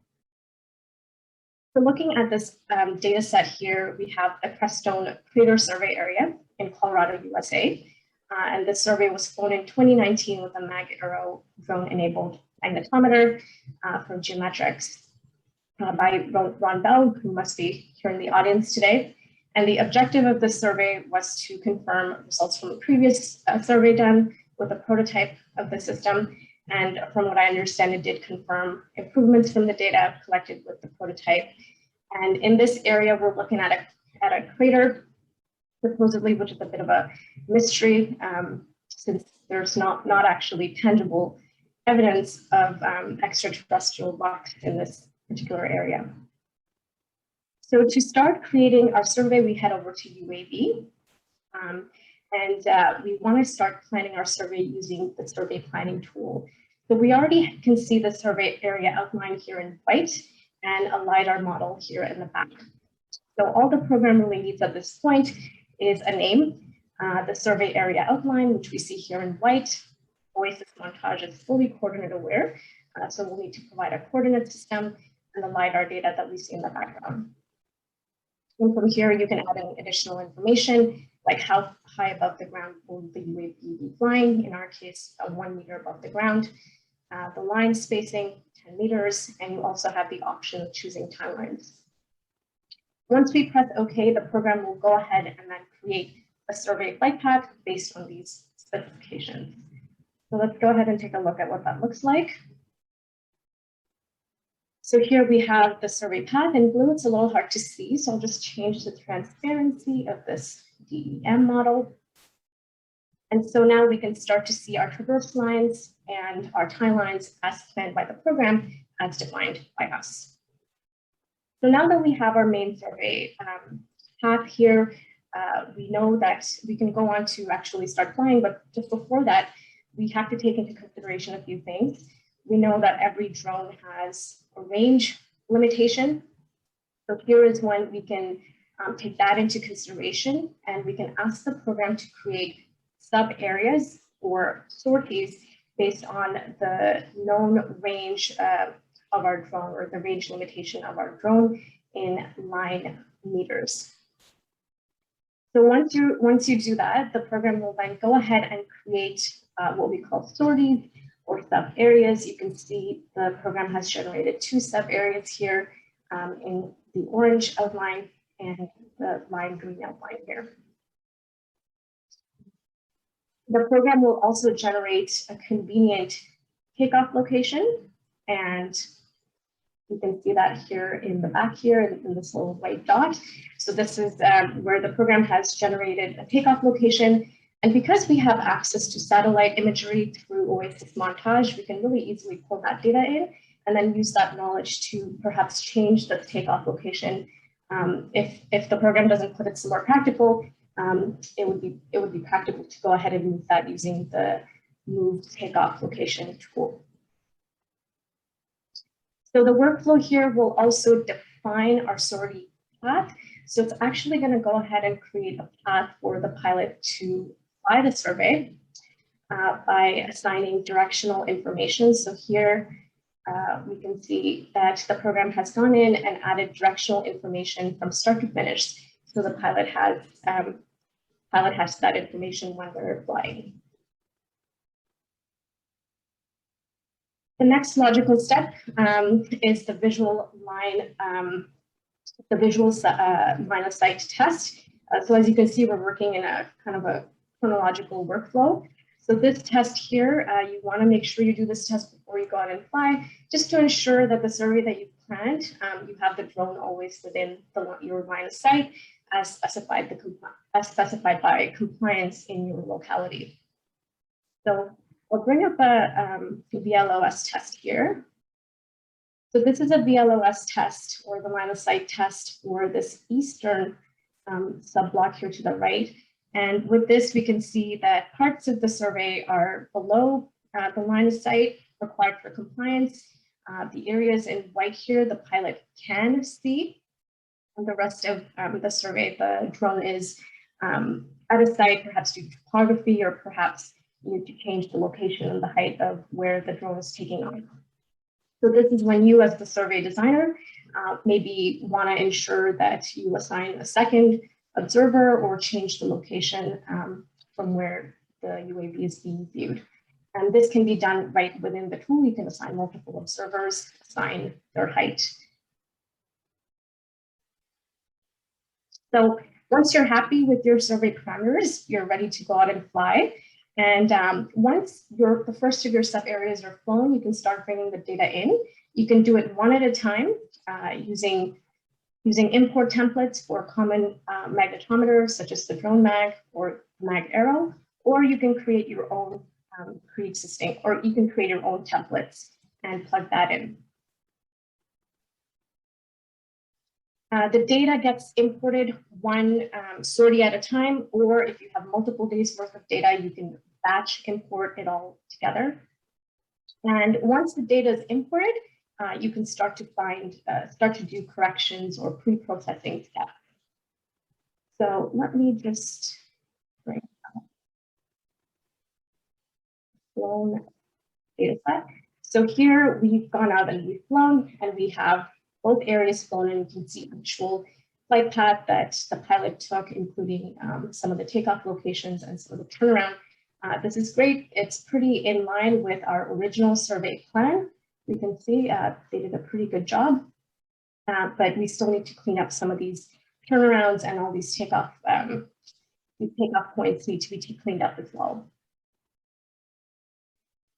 And we can also start using any of the gridding tools at this point. Oasis Montage has a host of gridding capabilities. You can use any of the gridding tools available here to start gridding up your data, just kind of start taking a look at what your data looks like as it's coming in. So here we have the data. It's looking pretty good, but again, we have that additional flight path here that we want to take out, and we can start to see some corrugations as well that might need to be cleaned up. So we have the data in two disparate data sets. Before we can merge, we want to prep the data using the pre-processing steps. And you're usually pre-processing the data for common issues like removing any data discontinuities. Sometimes there's dropouts in your mag data, very common. Sometimes you want to remove parts of your data where the rover is hovering in a single location or in a static velocity. You can remove that using the mask stationary data tool. Other key pre-processing steps, correcting for diurnal variations can be done right in here. If you've got a base station, removing your IGRF for delineating shallow features, lag correction if required, and of course, heading correction to correct for any heading related effects in your system that are usually due to changes in direction of the UAV. Great, so we have all our data. It's pre-processed. The next logical step is to merge them all. And this is where the UAV extension really excels. It's able to look at these disparate data sets, clean it all up, and merge them all back into a single survey data set. And it does this in 3 steps. You kind of just walk the program through it and it does it for you. Makes it really seamless and effortless. So once your data is merged into a single survey database, you can start visualizing it. It comes in as in a numerical data format. So everything I've shown you has the numerical database associated with it, and you can also start visualizing it 2D and 3D. So this is the merged data set numerically. And again, we can use one of our gridding tools here to start gridding up the data. So this is what the merged grid for this particular data set would look like. And we can see that it looks pretty good. The grid looks nice, but we still do have some leveling issues in the data set. And the UAV extension does come with an intersection leveling tool that allows you to go in and perform leveling or line-to-line variations in your data set, and that's usually due to instrument height. So once we go ahead and level our data, clean it up a little bit, it should start to look more presentable and ready for further interpretation or later data products. So I do want to highlight to you another another couple of extensions other than the UAV one. Oasis Montage gives you the ability to add other extensions such as 1D and 2D filtering tools. So these can be used to rapidly generate common data products like analytic signal or first vertical derivative, reduction to pole right here, and you can get a preview of the filter that you're running on your data as well right before you can run it. So here's an example of some additional data products that you're able to create. We've got the analytic signal here, and then first vertical derivative, again, is a very common one. And finally, if you wish to take your data to the next level, maybe you will want to run a 3D inversion of your magnetic data set. You can do that using the Voxy extension in Oasis Montage. And this will essentially allow you to create an Earth property model of your magnetic data set. And I've gone ahead and done that, so I'll show you what that looks like. So here is that same magnetic data set from the UAV survey, but I've gone ahead and run a Voxy magnetic susceptibility inversion on this data set. It's an unconstrained susceptibility inversion, and now I can start to clip away at this data to really start taking a look at what this feature looks like, perhaps not just in 2D, but in depth as well. And yeah, so my next steps here, of course, would be to integrate this data with other information, perhaps resistivity or gravity surveys, other geophysical tools, which are all methods that Oasis Montage can handle, bring it all in together to formulate a really good understanding of this greater extent at depth and perhaps shed light to its origin. So with that, I'll conclude my presentation today. Perhaps we found no earth-shattering discoveries like we're seeing with our other presentations today, but hopefully I've been able to outline a useful UAV workflow. If you have any questions about any of the extensions or even just the workflow that I cover, send me a chat or we can connect during the discussion period. I have my email address, my LinkedIn as well, if you want to connect with me there. And of course, for more information, Seequent.com is the place to go. Thank you. Thank you, Kanita. Yeah, everyone, the email for Kanita is down there on her presentation. If you need to, also, Kanita, if you can put it on the chat, that would be great if people coming later and have any more questions. Rena, I think we can move on to our next presentation of the day, Keynote. Yes, thank you again to Kanita for a great presentation, and thank you, Seequent, for your sponsorship of the event. Our keynote for the afternoon is Alastair McClymont, who's a fantastic speaker, and we're up for a treat. He is talking about using drones for archaeology investigations of Holocaust sites in Lithuania and Poland. The floor is yours, Alastair. Thank you. All right. Okay, well, yeah, thanks, Rena, and thanks for the invitation to speak today. And thanks also to Laura and Morgan and Juan and Laurie and the rest of the organizers of this great event. Some great talks. This talk does not feature drone magnetics. Instead, I'm going to show how we use photogrammetry and multispectral imaging in our archaeology investigations. And I just want to say up front that this is a big collaborative project with many different institutions and many different people involved, in addition to the co-authors you see listed here. Now, more than 6 million lives were extinguished during the Holocaust, but we still don't know important details of who these people were and where and how they died. You can go to places like Auschwitz, Birkenau, and see some of the personal artifacts that had been recovered, but there is this whole missing chapter of history there that has not been recovered. So now, almost 80 years later, why are we focusing on the Holocaust, and why are we focusing on Eastern Europe? Well, under Soviet occupation, the communist governments were scared to make martyrs of any ethnic or religious groups. They wanted to have this homogeneous culture. And then when these countries like Lithuania and Poland did gain independence, there was a reluctance to uncover the past and any complicity that there was with the Nazis that might create headaches for their governments. And then, although it's taken such a long time to remove these barriers, there are still people alive today who were children at the time and still looking to seek justice and closure, and their families as well. But the window for getting that information is closing fast. And finally, we have the technology now to do archaeology investigations in a non-destructive way. And non-invasive archaeology is so important because it's very difficult to get permits to excavate at these sites due to concerns around disturbing human remains. And there are specific Jewish laws that actually prohibit it.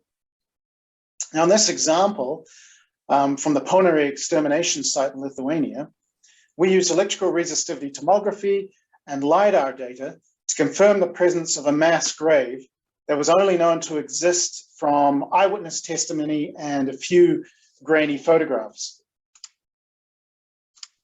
I'm just going to turn my laser pointer on here. The image on the left here is some ERT lines. The pink colors show where we have high resistivity material, blue low resistivity material. There's a subtle depression that can be seen in the LiDAR image, and this defines a circular pit 25 meters in diameter.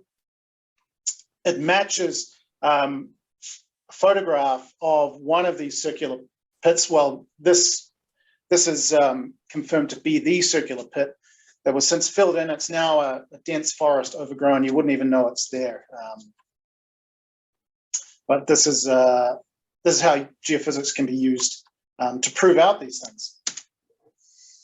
So how are we now using drones at sites like this? Well, I want to show two examples. The first is the Kaunas 9th Fort in Lithuania. You can see this overhead picture of it. Originally, this was a military base that was built during the Tsarist Russian era. That's sort of the late 1900s into the early 20th century. But in World War II, when Germany occupied the country, they used it as a killing site. And they would bring Jews from the local ghetto in Kaunas, march them here, line them in front of these linear trenches and shoot them. And this was all happening early on in the war, before gas chambers were being used at places like Treblinka and Auschwitz. Now, later on, between 1943 and 1944, in an effort to cover up any evidence of war crimes, slave labor was used to exhume the bodies and burn them. And this field was euphemistically known as the battlefield by the inmates who were kept here to perform those grisly tasks.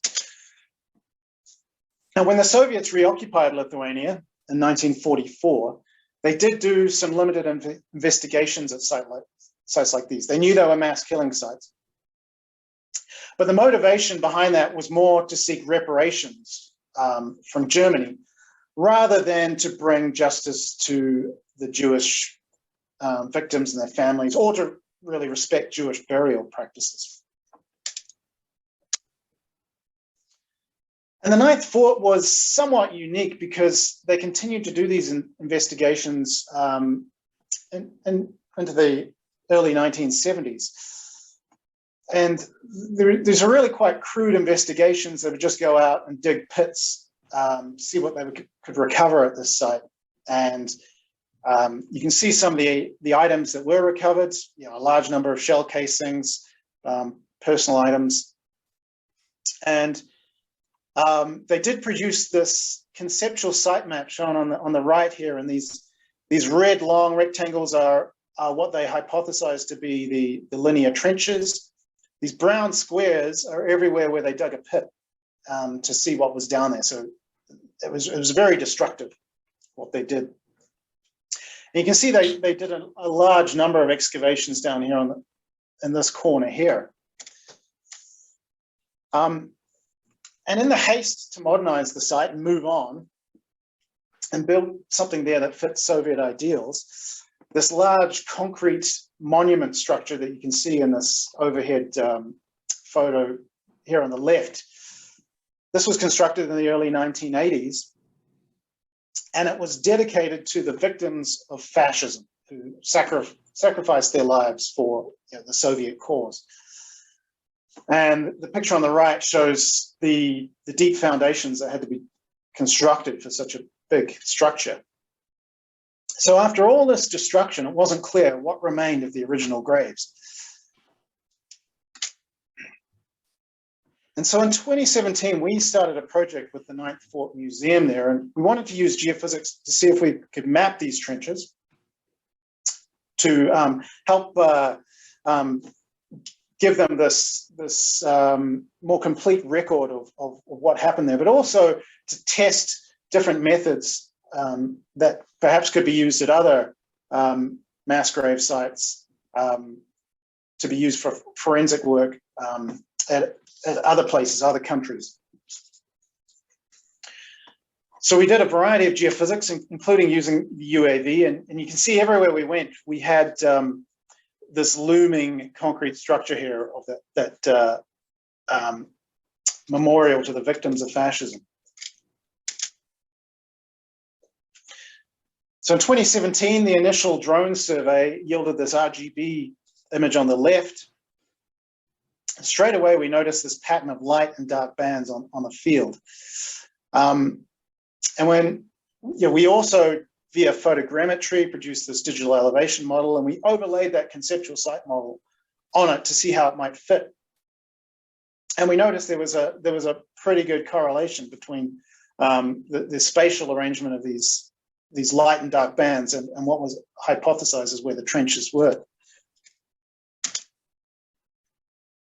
Now, 2017 had been a very dry summer in Lithuania. When we went back in 2019 and popped up the drone again, we got this image, which doesn't show those light and dark bands. So we were scratching our heads a bit. Fortunately, we had the multispectral camera with us, and we had our Matrice 100 drone. And we wanted to see if the multispectral camera might show where there's evidence of subsurface disturbance that isn't visible on the RGB image. And we were looking to see regions where there might be higher reflectance from healthier vegetation, as shown on this graph on the right. You get higher reflectance from that increased chlorophyll production in the healthier vegetation versus the unhealthy vegetation. And you can see when I overlay the multispectral image, it's not clear, but there are these lighter regions here which could indicate where there was some kind of subsurface disturbance like a grave in the past. Now, this animation shows all the additional geophysics that we used to help delineate the trenches. It starts with the 2017 imagery overlaid on the DEM. And you can see those light and dark bands there. And here is the multispectral imagery. And you can see those lighter regions that we noted.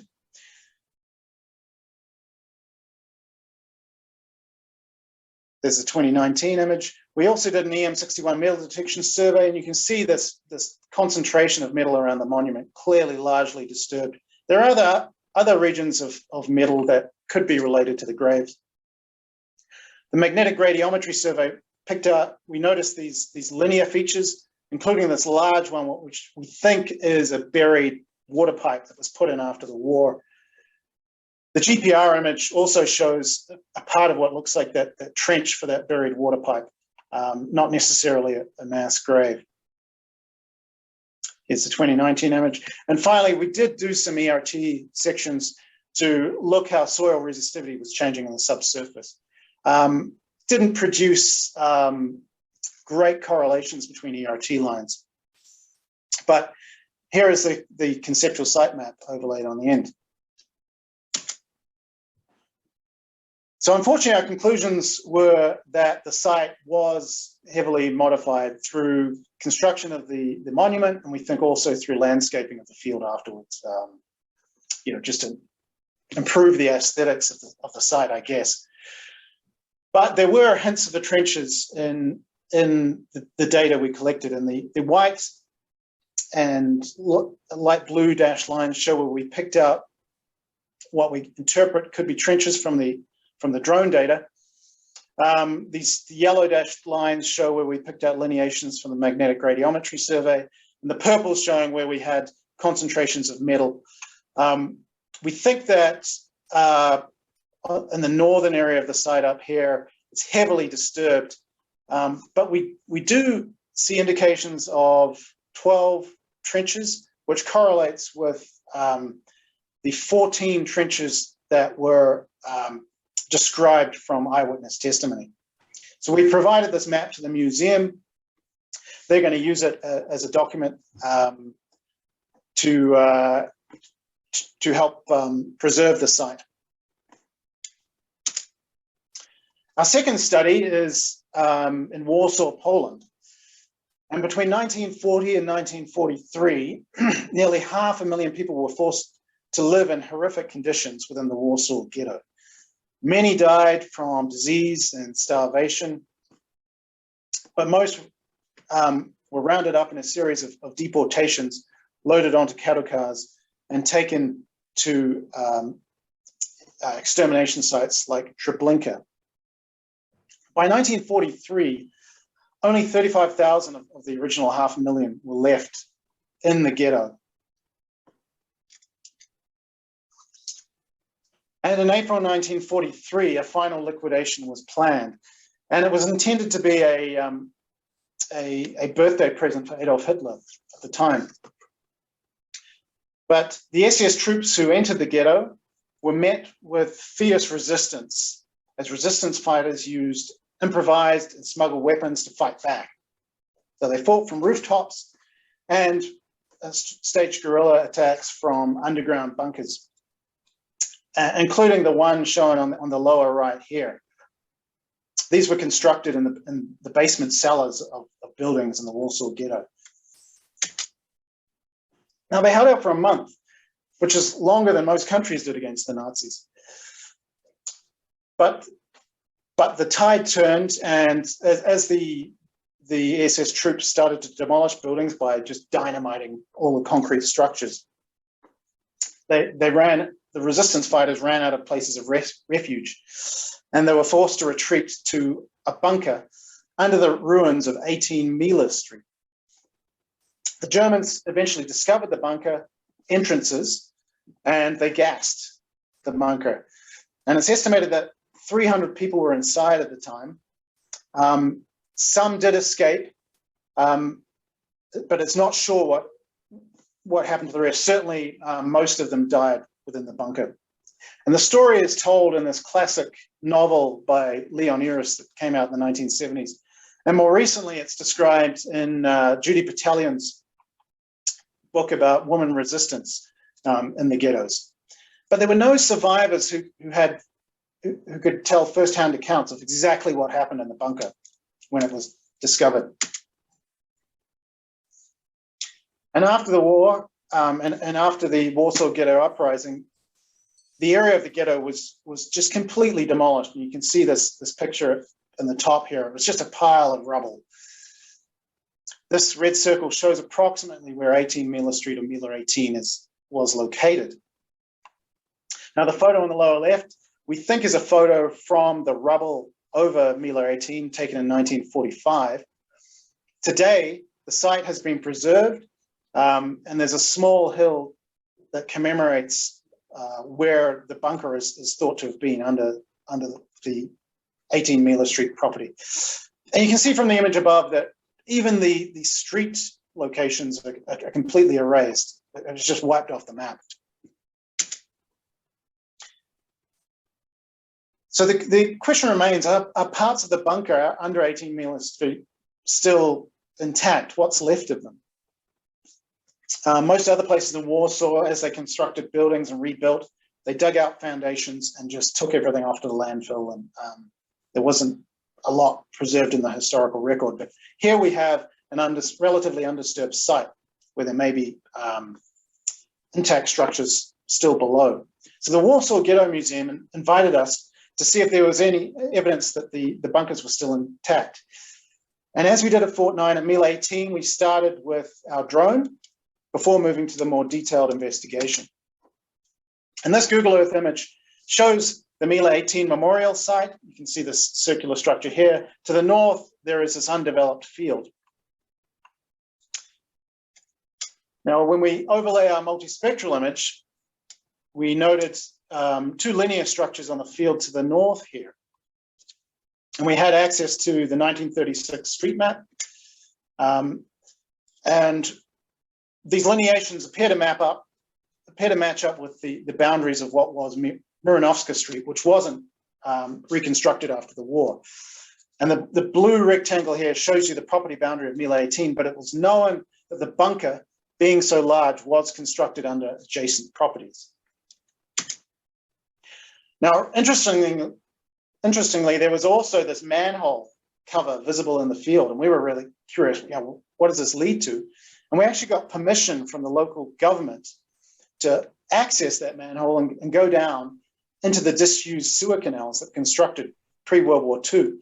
And here's a picture of my colleague Paul Bowman going down into the sewer. Colin Miazga on the right here is handing him a GeoSlam handheld LiDAR device. And he went down and he got some amazing photos of the Brickline Canal. These canals were used as escape routes by the resistance fighters. The image on the right is a raw point cloud image from the GeoSlam data. You're looking underneath this orange oval shows the dome that is the Mil 18 memorial and the ground surface. But this submarine looking structure is actually that Muranovska Street sewer that is still there today. And we also did GPR and ERT at the site. The GPR showed linear structures that looked like brick walls that we think are coming from the building foundations that front onto Muranovska Street.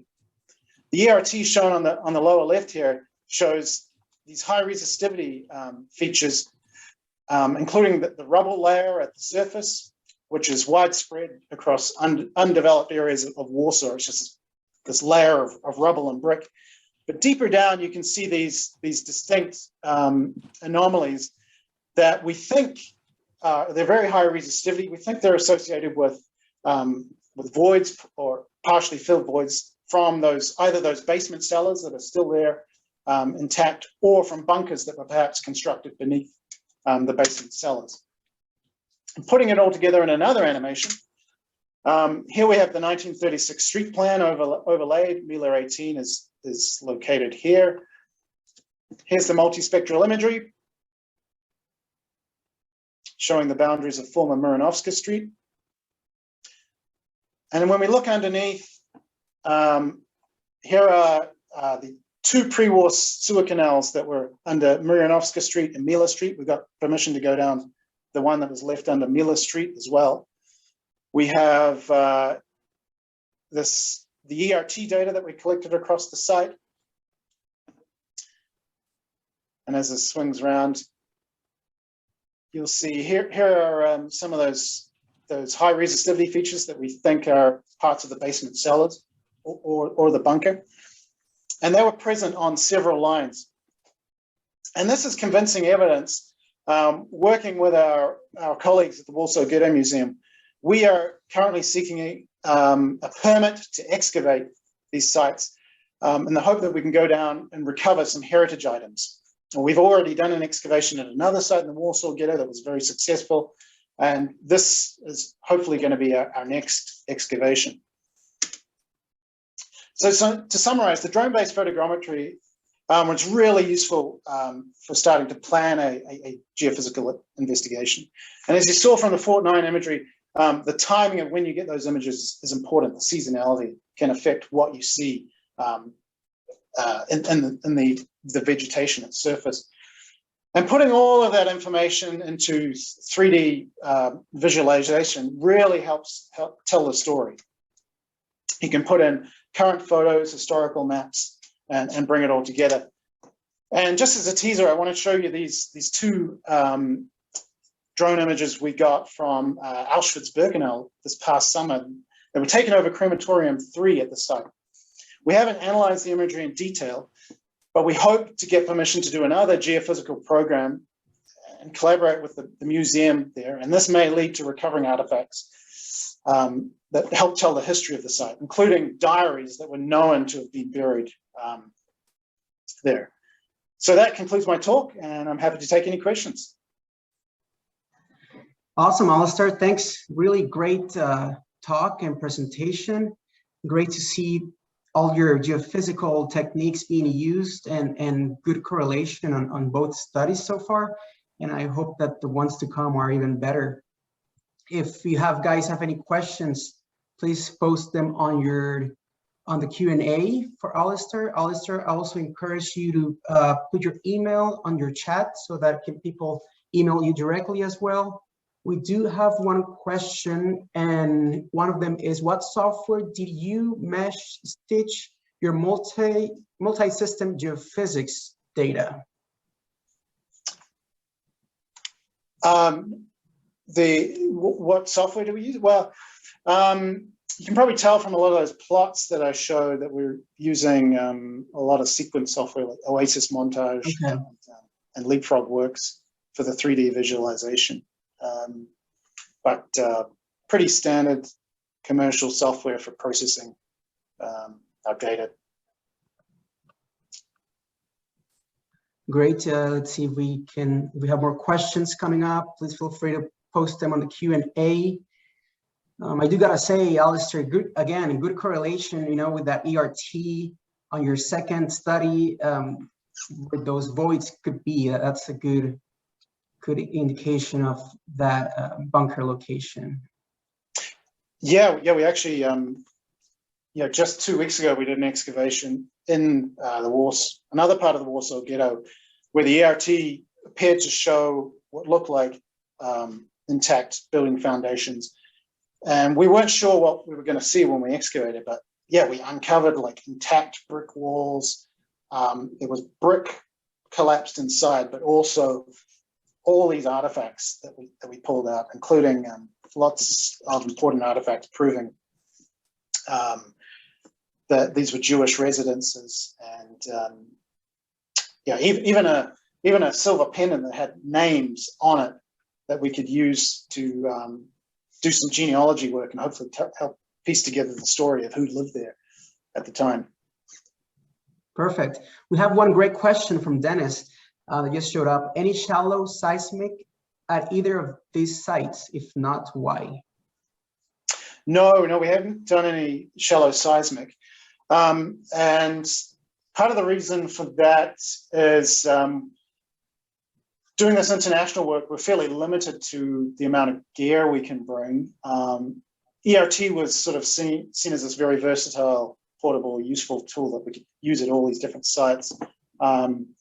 We're taking it all as checked luggage on the plane. So we would have liked to have done some seismic, and if we can, if we can find good sites where we think. I assume we're talking about sort of refraction. Yeah, I think so. MASW. Yeah. It would be nice to see that, though, that if there's any correlation, especially on the resistivity side, with some refraction on it. Yeah, I mean, I think MASW could be useful for looking for those voids, finding further evidence. Yeah. Awesome. Rena, or anyone from the panelists, if you have any more questions or attendees. I think we're pleased to save any other questions for the discussion, which will be happening after the next speaker. So I think we have a little bit of a schedule change. So our next speaker will be Filippo. Before we do that, I did want to say thank you again, Alastair. I really enjoyed your presentation.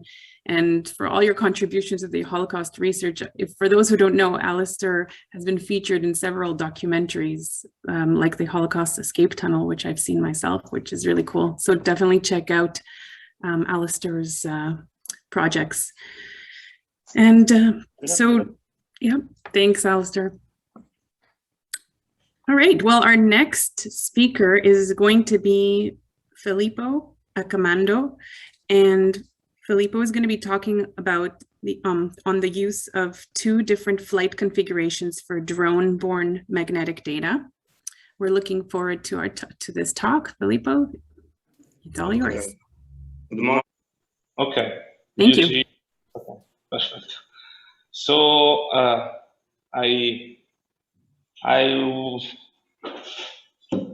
okay.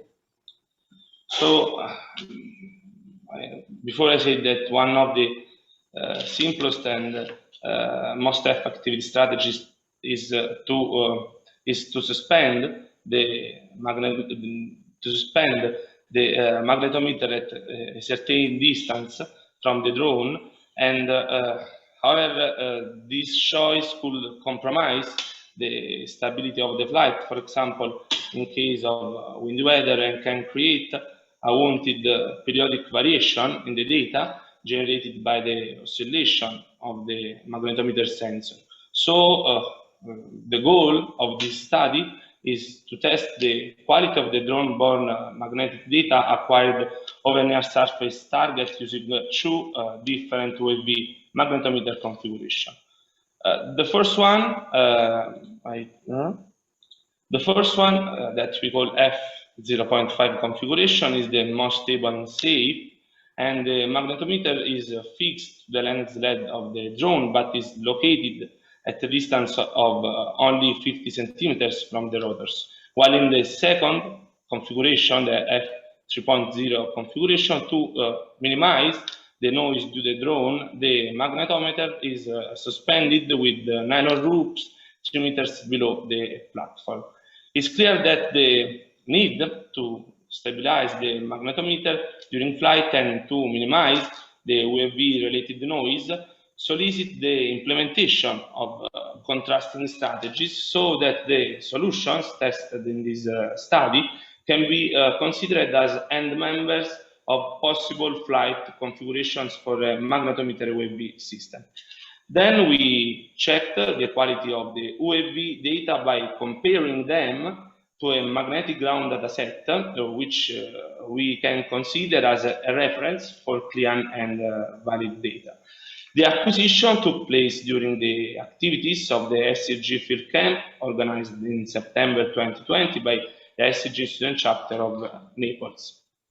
The magnetic data were acquired using the Geometrics microfabricated atomic magnetometer in the development kit version, and his specification, in particular the very high sampling frequency equal to 1000 Hz, make this magnetometer ideal for drone surveys. In our prototype configuration with a total payload weight of about 2 kilograms, the magnetometer is housed in a light, aerodynamic and non-magnetic bird with a thin and rigid base, and the offset between the magnetic sensor and the positioning system is kept constant by including a GNSS receiver into the bird at about 60 centimeters from the sensor. And the position data recorded are then corrected thanks to the base station data. The aerial and ground magnetic data were acquired at the Verteia Plain, which is a small tectonic karst basin located in the southern Apennines in Italy, and characterized by carbonate successions covered by quaternary deposits. The goal of the geophysical survey was to locate a near-surface metal pipeline, and we conducted both flights on the same area at different elevations, such as the magnetometer sensor being at about 8 meters above ground level in both flights, and 7 parallel lines with the north-south direction were flown with a line spacing of 4 meters. Ground data were acquired in an area only partially overlapping with that covered by UAV surveys because of the presence of some obstacles. And for both kind of surveys, the high sampling rate and the low flight speed allowed us a sampling step of the data along survey lines very small. Figure A and B show the unfiltered total field anomaly data of the true flight in the time domain. And the first step of that data processing was the removal of the all value relative to the UAV terms between the survey lines, and then the subtraction of the IGRF. Despite the two dataset look very similar in the anomaly shape and amplitudes, when the magnetometer was very near to the drone, a high frequency noise and high amplitude noise with a maximum of about 10 nanotesla was recorded during the flight, while at an offset distance of 3 meters, the magnetic field produced by the drone is sufficiently attenuated with the mean amplitude lesser than 0.5 nanotesla. A spectral analysis in the time domain using the continuous wavelet transform allowed us to compare the data acquired during both UAV surveys and to identify the noise signal components of the data. The scalogram relative to the first configuration highlights alternating amplitudes related to the survey line acquired along opposite direction, first south to north, then north to south. And this is the typical heading error, which results strongly amplified in the f0.5 configuration. The signal at frequency below 0.5 Hz is very similar for both flights. And to have an idea of the frequency band associated to the target signal, we can evaluate the ratio of the UAV speed and the anomaly horizontal extent multiplied by 2. We estimate for both configuration a target signal frequency band between 0.06 and 0.04 Hz, which correspond to the frequencies where the most of the power spectrum of the scalogram is concentrated. And for frequency above 0.5 Hz, the f0.5 signal has always a higher magnitude with an evident peak around 50 Hz.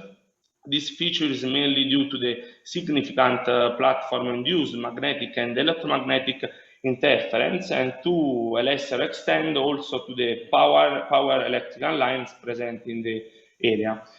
Differently, the data acquired with the f3.0 configuration are clearly less affected by magnetic interference from the UAV, but still present a 50 Hz peak due to the power lines.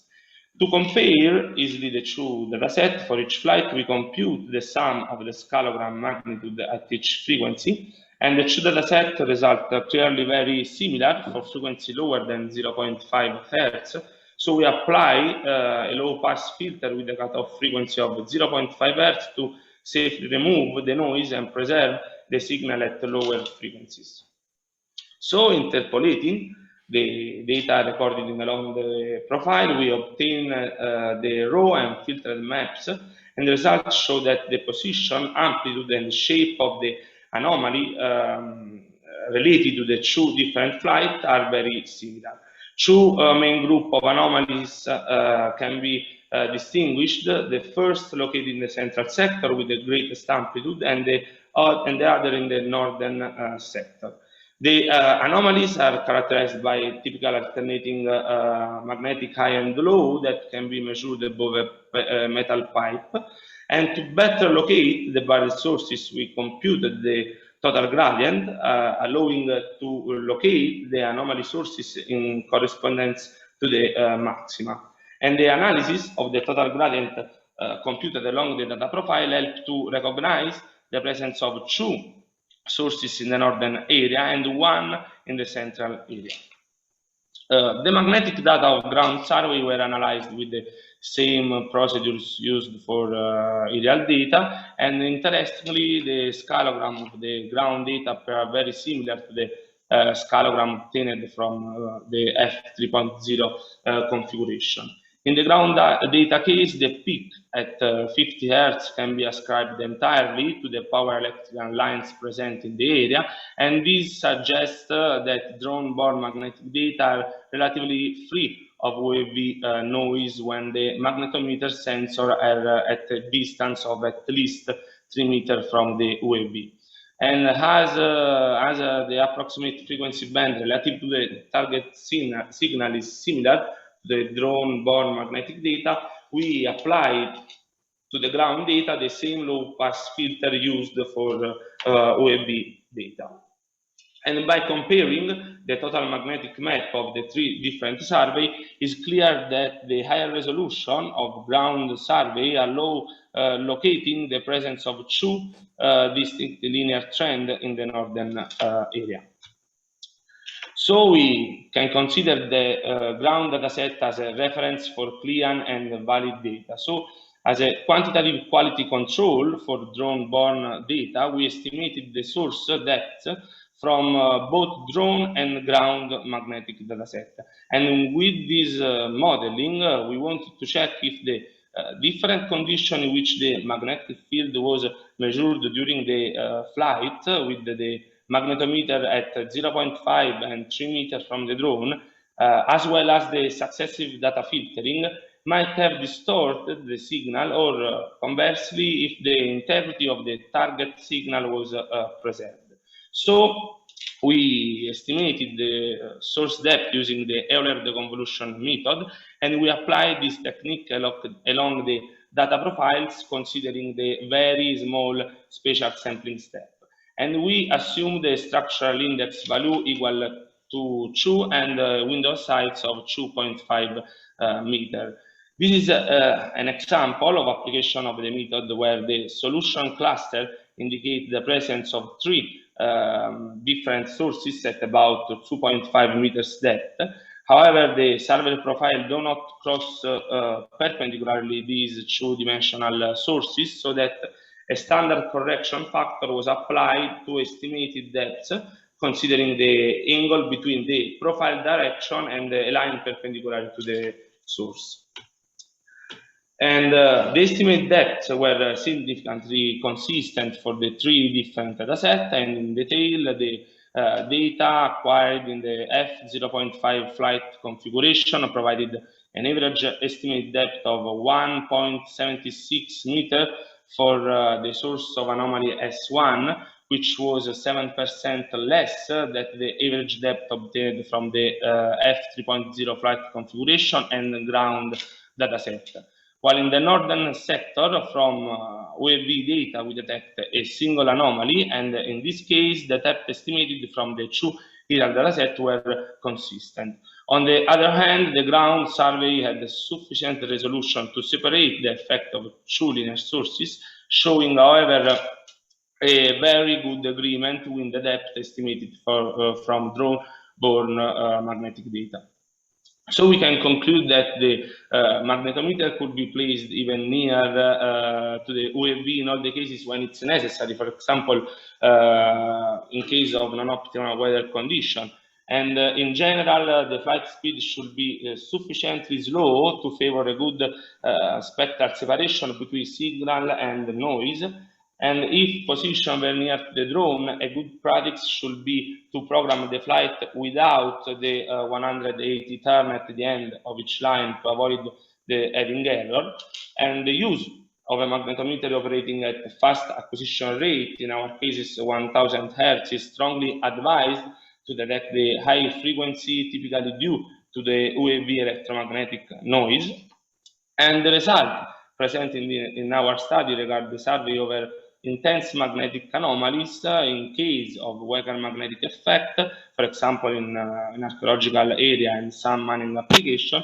A very short UAV magnetometer distance may not produce satisfying result, and further research is needed. This is the reference of my last paper where I discussed these results. And our ongoing project involve the application of drone-based magnetometry for detailed measurement of low amplitude magnetic field. And thanks to the versatility of the development kit, we are implementing a vertical gradiometer that may be useful thanks to its well-known feature.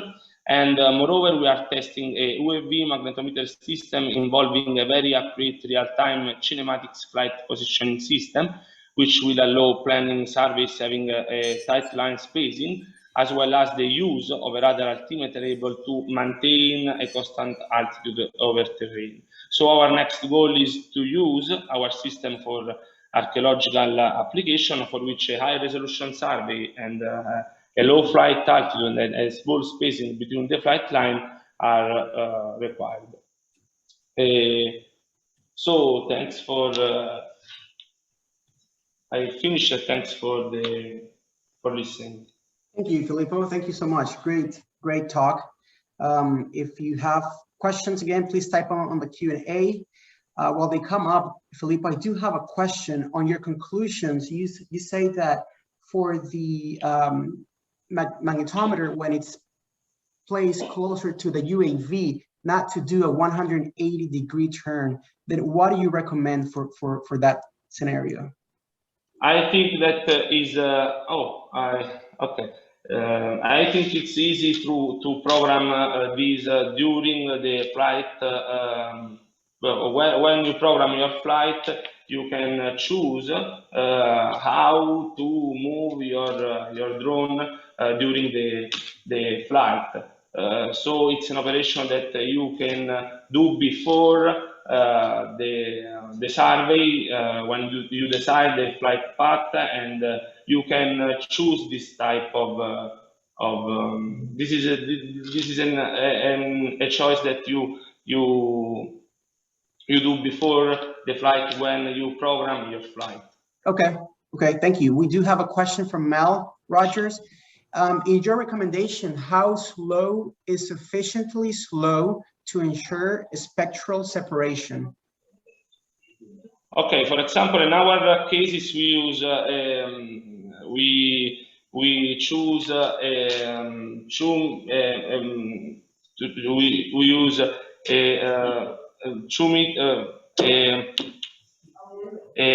speed of 2 meters per second during our acquisition. So you can use this speed, or for example, during our ground survey, we use a speed of 1 meter per second.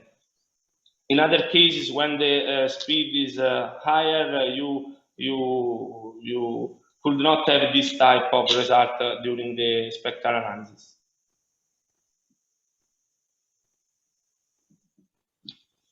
Great. Thank you for that. If you can please also, Filippo, put on the chat your email for any other questions that come up for the attendees later on, would be great. Let's see, we have more questions coming up. I do have one more question. Filippo, when you have the magnetometer close to the UAV, how do you land with the magnetometer? How are you able to land with that magnetometer being so close to the UAV?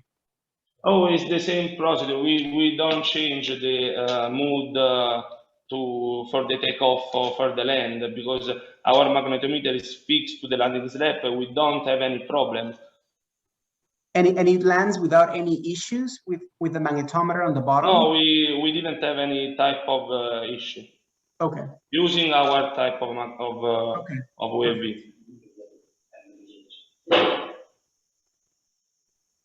Well, Rina, I think that's that would conclude our presenters' talks. I think yes. we can go ahead and jump onto the next, our final section. Yes, definitely. And once again, we want to thank all the presenters for very fascinating presentations today. Lots of great questions. And also we want to take this opportunity to thank everyone participating, all the panel discussions, and also our sponsors for making this event possible. And If we can pull up the slide, I just want to thank them. We are going to transition right now to the next session. The next section of our presentation is going to be an open discussion and a question and answer type session.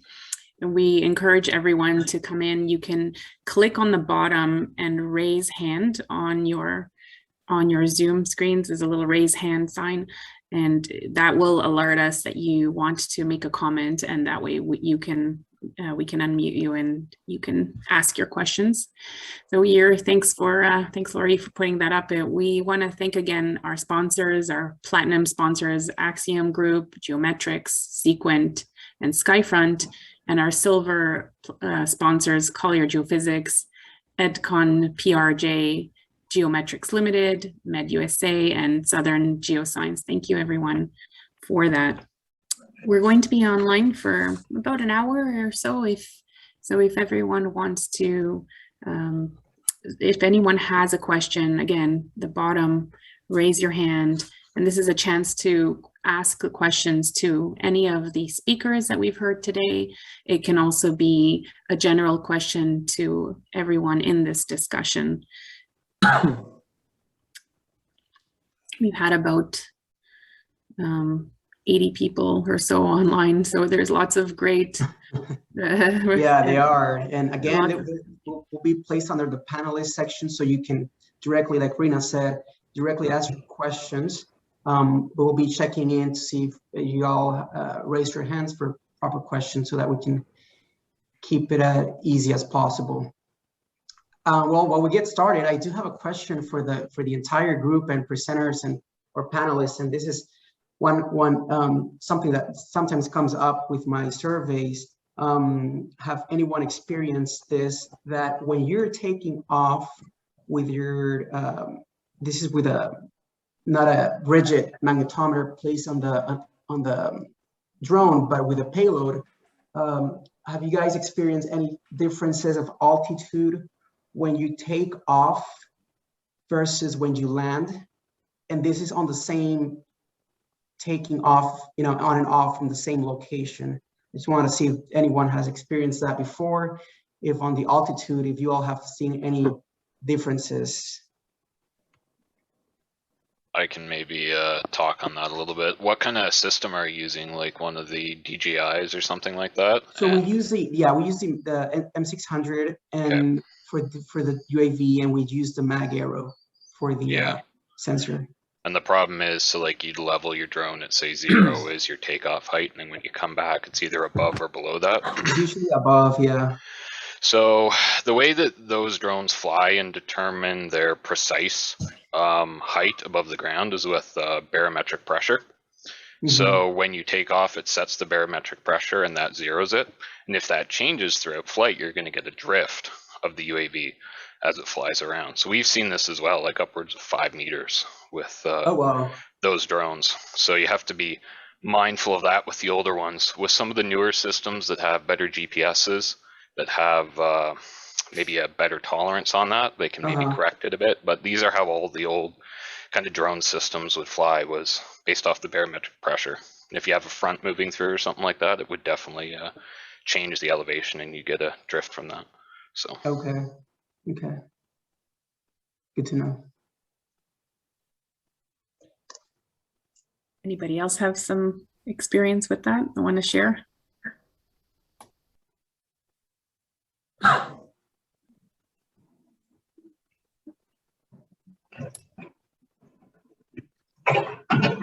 So again, if you have a question, you can either unmute yourself to speak, or if you raise your hand, you can also write something in the chat, and Juan or I will read out the questions as well.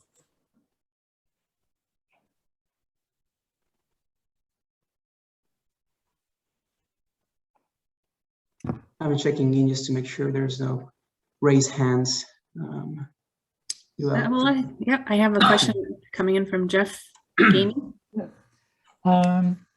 This was more a continuation of the previous discussion about altitudes, that if you are using a GPS for your altitude, it will depend on the level of differential correction that you're using.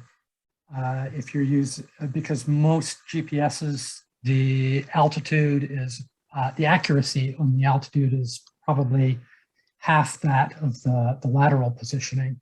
So that if you've got positioning accuracy of 1 meter in your GPS laterally, you can see differences of up to 2 meters or inaccuracies of up to 2 meters in your altitude. So that may impact your landing altitudes as well.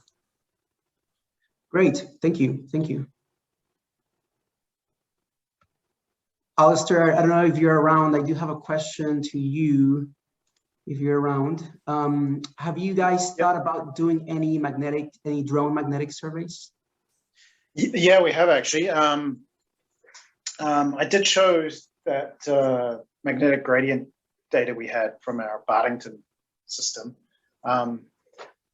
That has been really useful for showing very subtle variations in the across the site that can be linked to very subtle changes, such as the edges of a filled-in excavation.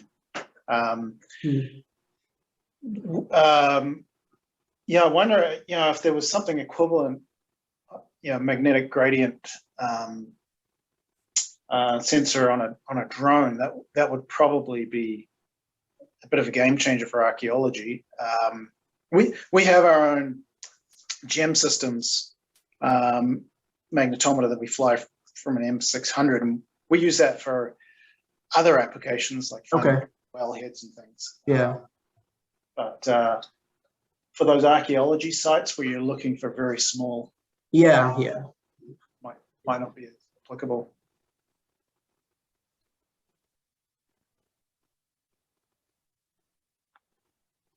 Alastair, since you're on there now, I have a question. It's very fascinating work that you're doing. Do you think there are other sites that are yet to be discovered that you guys can continue to explore in Europe that have not been explored yet? Oh yeah, I mean it's just the tip of the iceberg there. You could, right across all these places in Eastern Europe. I mean, even in Warsaw, there's just although the Warsaw Ghetto was destroyed, the buildings, these sort of 3-4 story buildings, we're pretty sure that the basement cellars of all these structures are still intact and in various areas.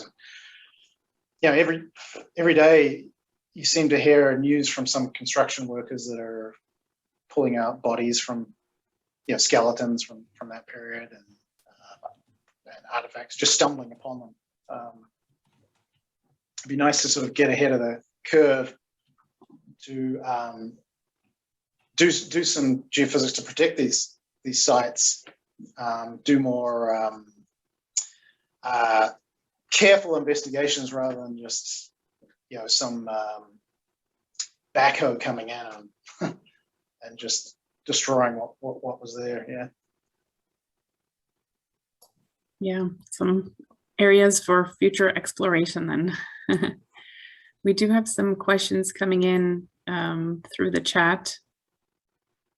And we do have a question. Callum, I see your hand up.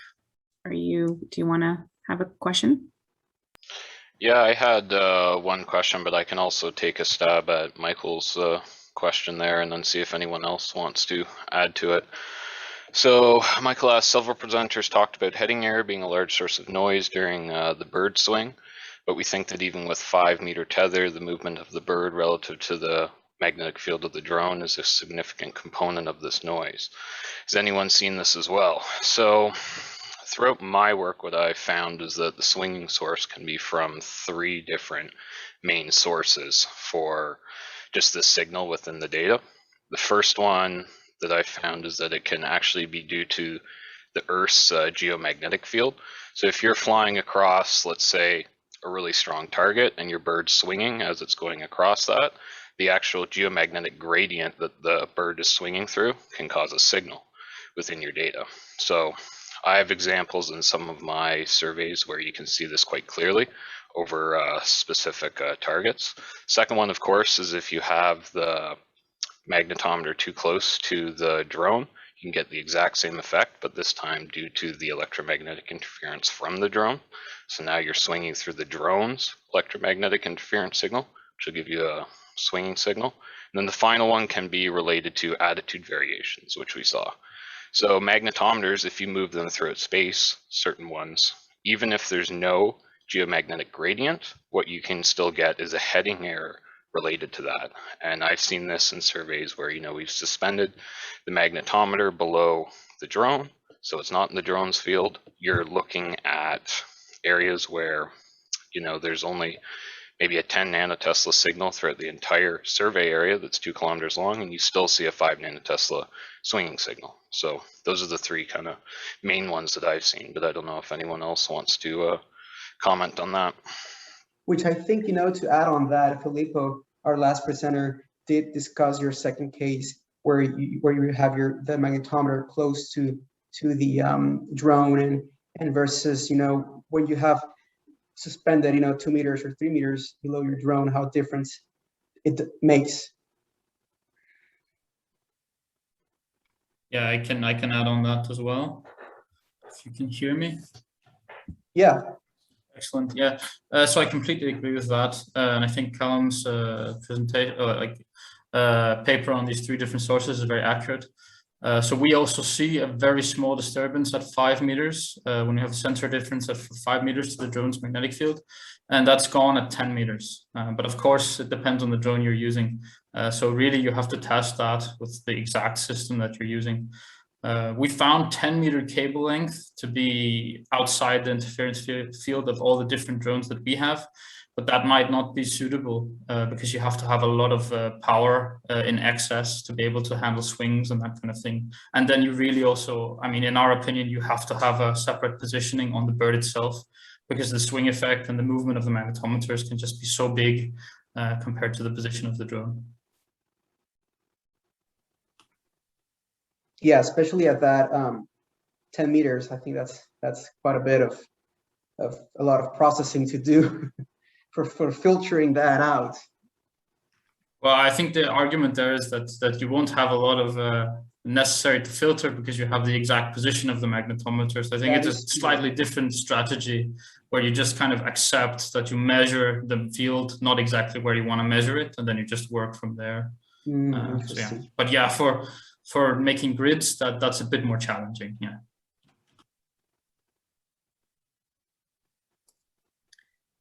We have a couple of questions coming in through the chat.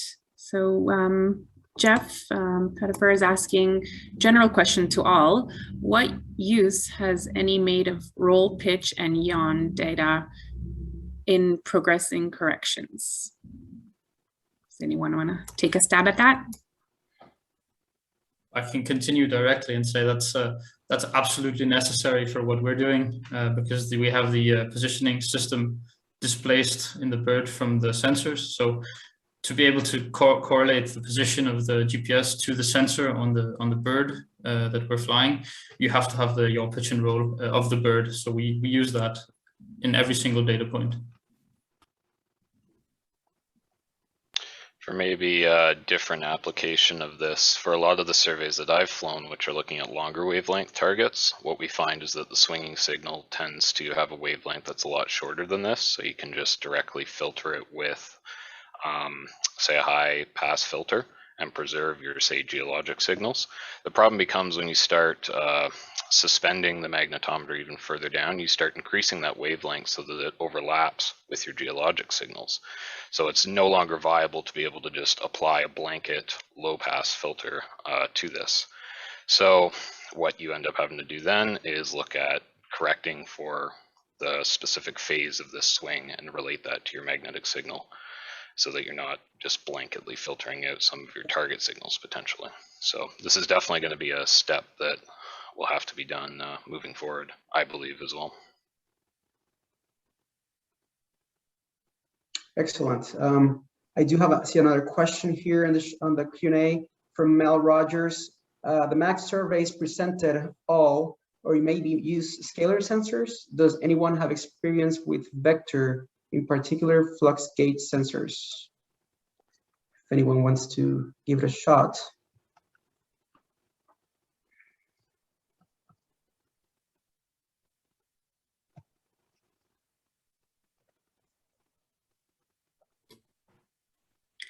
It's a good question. I'll read it over in case anyone wants to think about it again. The MAG surveys presented all maybe use scalar sensors. Does anyone have experience with vector, in particular fluxgate sensors?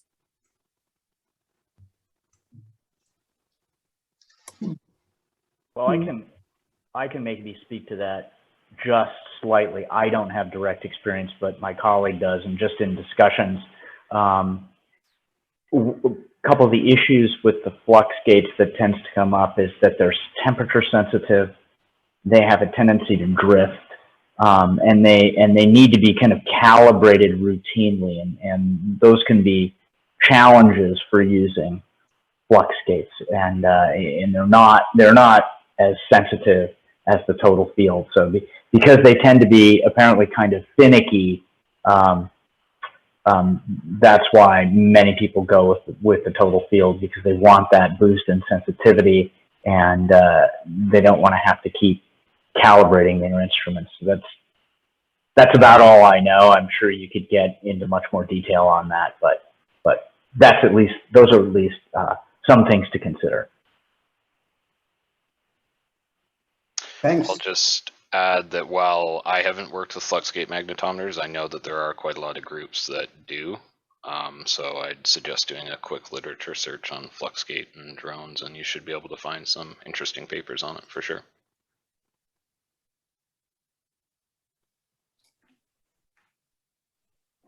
And Remke is adding some comments. The first keynote yesterday, the Ohio used fluxgate sensors and senses R3 or R4 are fluxgate, is it not?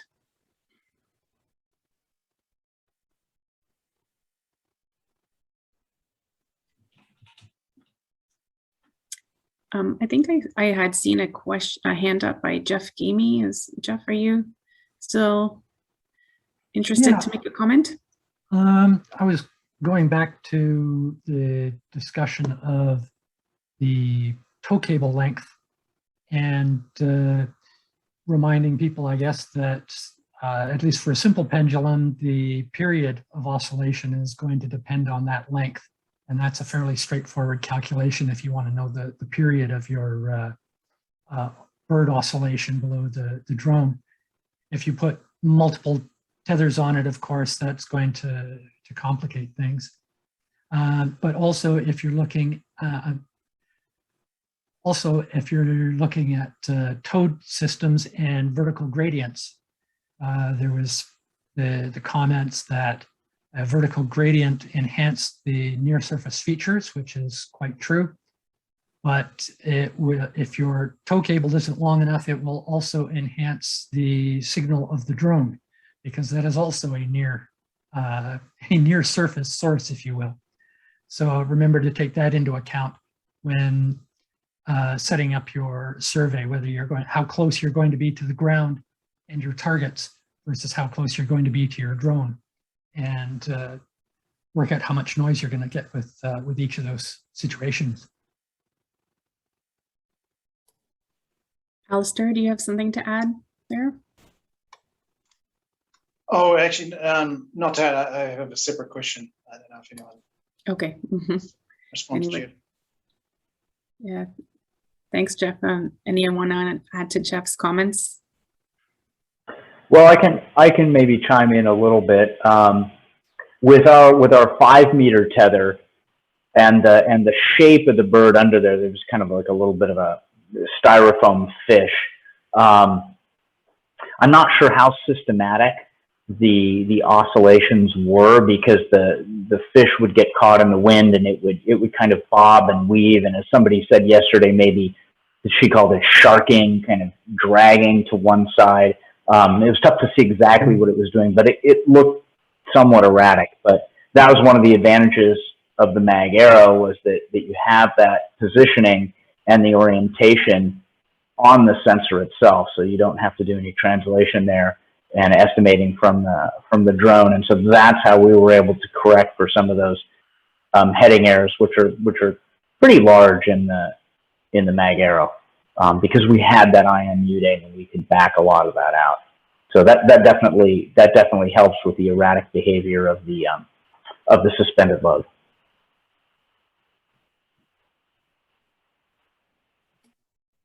Yeah, I can actually add to that. I think that's very accurate. Another thing that also helps is to fly at faster speeds, because then you get some effect from the wind. So you actually have a braking effect or dampening effect, which both dampens the oscillations, but also dampens the small swaying and the movements of the attitude. So actually, when we're going at 10 to 12 meters per second, which is typically what we do, then we almost have no swaying.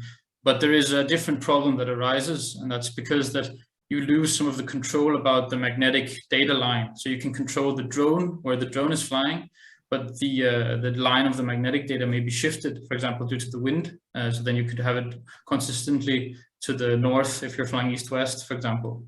So there's something to take into account there, which makes it a bit more tricky. Yeah, I would agree with that. Yeah, you're sacrificing your position on the line, so you maybe you have to not care about the exact position of those lines quite as much, or just fly it multiple times, and just hope that you get it over the spots that you're really interested in. One thing I did forget to mention is that the tether that we used was designed by Geometrics, and it was semi-rigid with flexible points spaced according to the golden mean, and that seemed to those flex points seem to dampen at least some of the oscillations. So the semi-rigid with the flex points seem to help make it not swing too badly.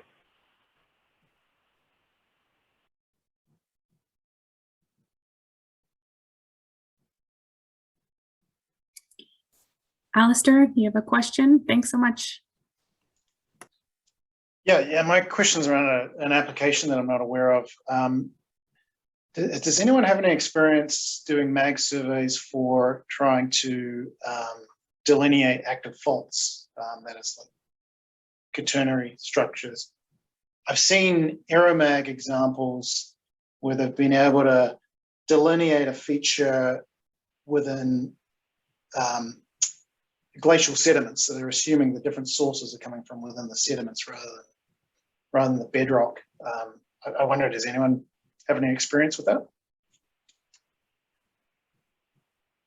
Yeah, we have a fair bit of experience with that, although we're typically looking at larger, deeper structures rather than a shallow surface. But yeah, we do have some experience with that.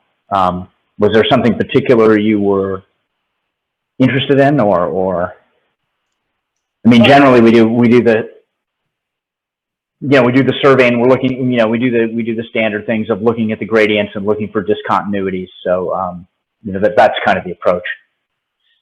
Yeah, I guess I was just wondering if there are any published examples out there of it being done, because it seems like it's a potential great use for UAV mag data where you can get closer to the target as opposed to an aeromag survey. So yeah. Yeah, absolutely, and we're actively working on that. Although one of the difficulties for us is that we're not allowed to fly UAVs at the moment, so we're completely grounded. So we're hoping to push that forward once the permissions side of things sort of loosens up. Great, thanks. I've got some comments there, Alastair. I think sometimes you get a magnetic anomaly associated with very small quaternary faults, but more often not, because of the nature of the materials. What we found more effective is to use LiDAR and radiometrics, because often these quaternary faults are really reactivated older faults. And particularly if you fly a reasonable area, you can sometimes see with the LiDAR and the radiometrics, and sometimes even the normal digital terrain models, you can see sort of the microseismicity and the reactivations the reverse nature of these faults. Often they reactivate in a reverse fashion, and there's a very tiny little topography anomaly, which the reactivation has sort of exceeded the erosional factors, depositional factors, and often you can see changes in the radiometrics associated with those very small fault line movements as well. So maybe radiometrics and LiDAR is a better approach than magnetics. Okay, yeah, that's interesting. Yeah, I've just seen more in the Pacific Northwest where they've used aeromag data to, you know, they're using LiDAR to look for fault scarps, but they're looking for any kind of clue of, you know, where an active structure could be, and I've seen them use aeromag and use these techniques, as upward continuation, to try and find any kind of geologic contact that they could link to a fault. So, but yeah, actually, the point about the radiometric data, that's a good one. Yeah, I'll look into that. Thanks. Yeah, we did a study of the whole of the state of Victoria and looking at impact of bedrock on the salinity of the shallow groundwater systems. And one of the things we used was a combination of magnetics and radiometrics and the elevation map. And that case, we didn't have LiDAR across the whole state. We just used what the best terrain model available. And you could see that the shallow effect of the faults shows up on the radiometrics and the terrain model, but the deeper effects often show up in the magnetics.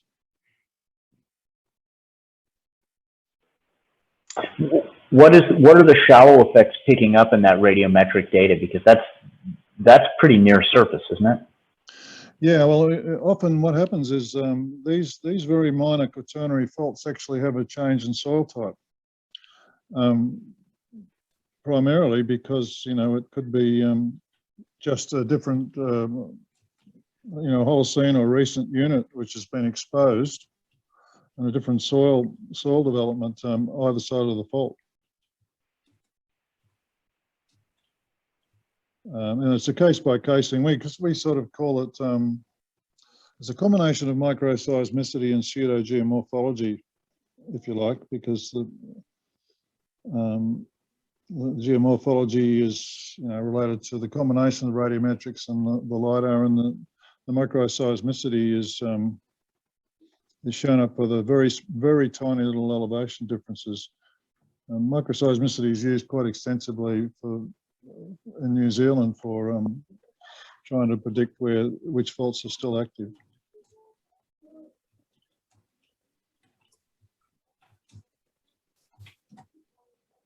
Jeff Pettifer, you had made some comments about the guidelines committee looking at the vector mag guide.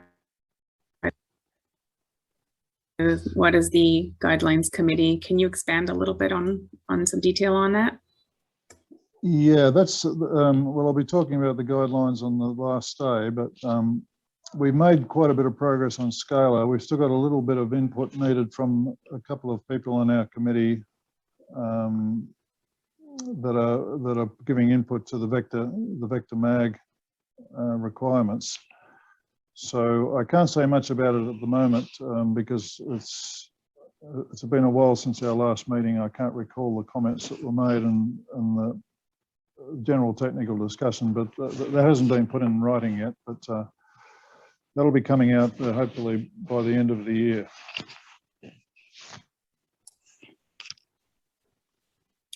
Thank you. For active faults, if there are magnetic features in both hanging, like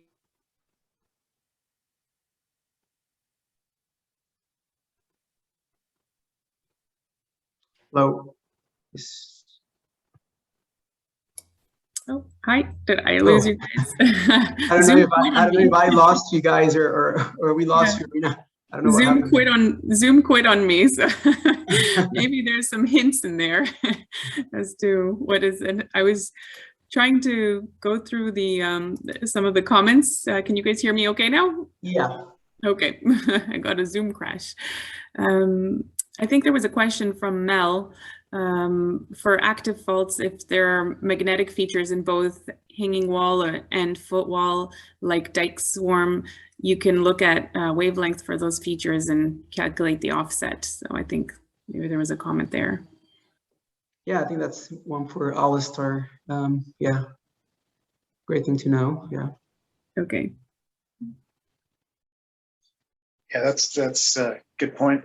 Yeah, I can also imagine like a paleo, if you can just see it, the magnetic signature of a paleo channel that's been horizontally displaced. That would be very, very useful. Especially if it's active. Yeah. On the topic of regulations and standards, I know we were talking about some of these guidelines. Would it be helpful to have some sort of industry standards certification or some sort of guidelines that would ensure everyone follows certain protocols for their data, let's say quality assurance tests and so on? Is that something that would help or make it harder for industry to work?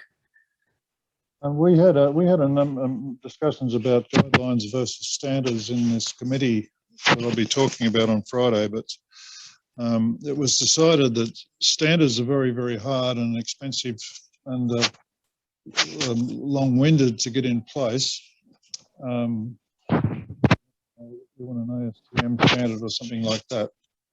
So we're sort of aiming at guidelines that might become de facto, how can we say it, certification of types of survey. You know, this was done to a level 1 standard according to the guideline, or this was done to a level 2 or a level 3 standard according to the guidelines. And that may be useful. Now, the degree to which it's taken up depends on how much input we get to make sure the guidelines are kept up to date, and how much they're accepted by the societies that the near surface geophysics societies. Yeah, absolutely.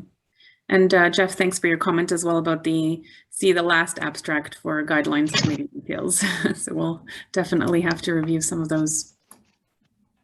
There was another question from Seppo to Mick Kolster. You didn't catch whether you had 2 magnetic sensors attached, or did you calculate the gradient from single sensor data? If you calculated, would you consider any advantage of having 2 sensors in the future? We use 2 sensors for almost all systems. We did try to actually calculate gradients from a single sensor and a horizontal configuration at one point, but we didn't find that the vertical calculated was very accurate compared to the measured one. So we for sure use 2 sensors, and it's particularly useful when you have a high frequency noise that really, as we've heard a few times in the talks today, that overlap with the bandwidth of your target signal, which for UXO is quite high frequency compared to, for example, a lot of geological signatures. So when you go at the speeds that we're going, having a measured gradient is quite important, I would say. We also calculate the along track gradient, as it's called, or it's more a long track difference between 2 measurements. It's not really true gradient. And we use a single sensor for that. And then we kind of look at all of these different difference products, the difference between sensors, the difference along sensor tracks, and we try to kind of correlate them to each other. And then we do our inversions on the combined data set with all of these differences, typically. Thanks, Mick. And there's a comment from Ron, and I want to remind everyone that you're able to raise your hand or unmute yourself if you do have questions, or put it in the chat and we'll review it. Ron Bell, he is mentioning that he recently acquired a drone mag data set to map a fault, and he can email the map to you if you wish. So reach out to Ron if you'd like that.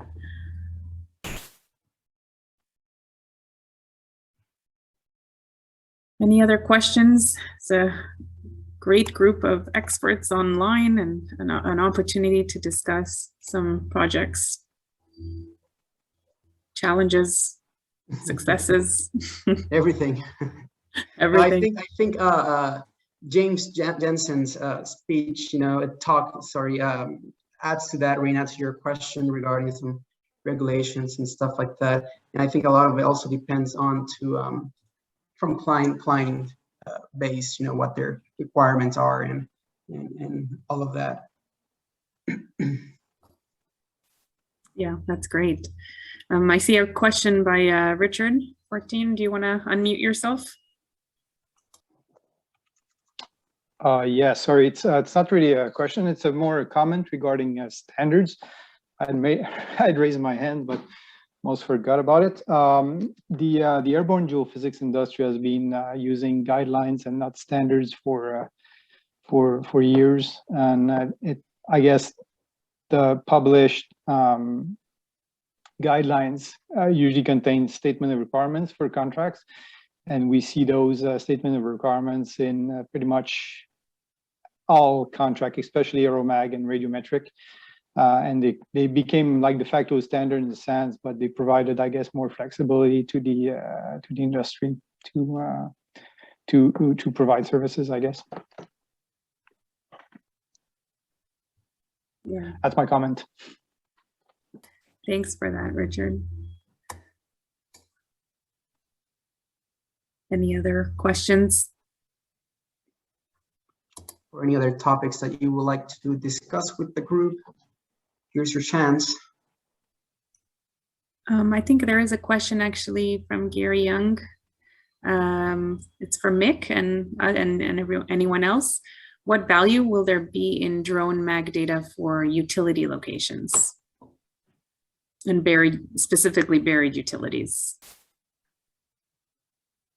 So I think I need to understand which utilities we're talking about. That is a hard question. Any specific utilities in mind? I think that's a good point.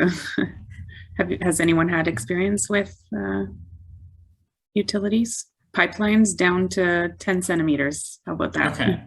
Okay. Yeah. So we've done tests. I can't say it's really the whole CMAGFIF group, which of course is into all of this. We've done tests on, for example, drainage canals in fields. Where you have these old drainage canals, for example, in a farmer's field that they can't find. It's dug down many years ago, and they're typically like 10 centimeters, 20 centimeters in diameter.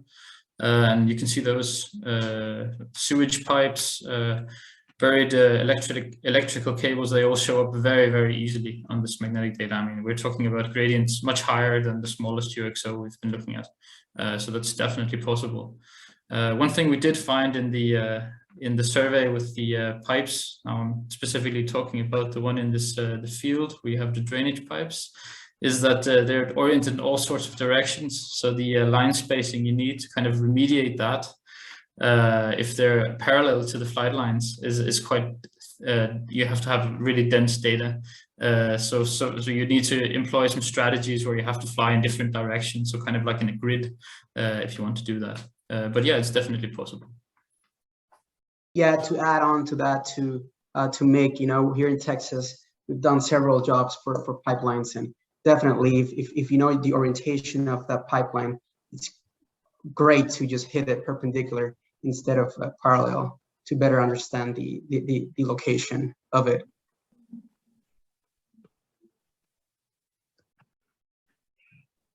I do see a couple questions coming in from Robert.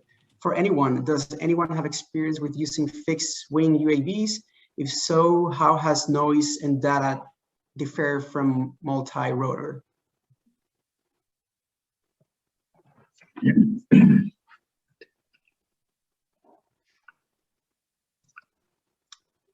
Jonas? Yeah.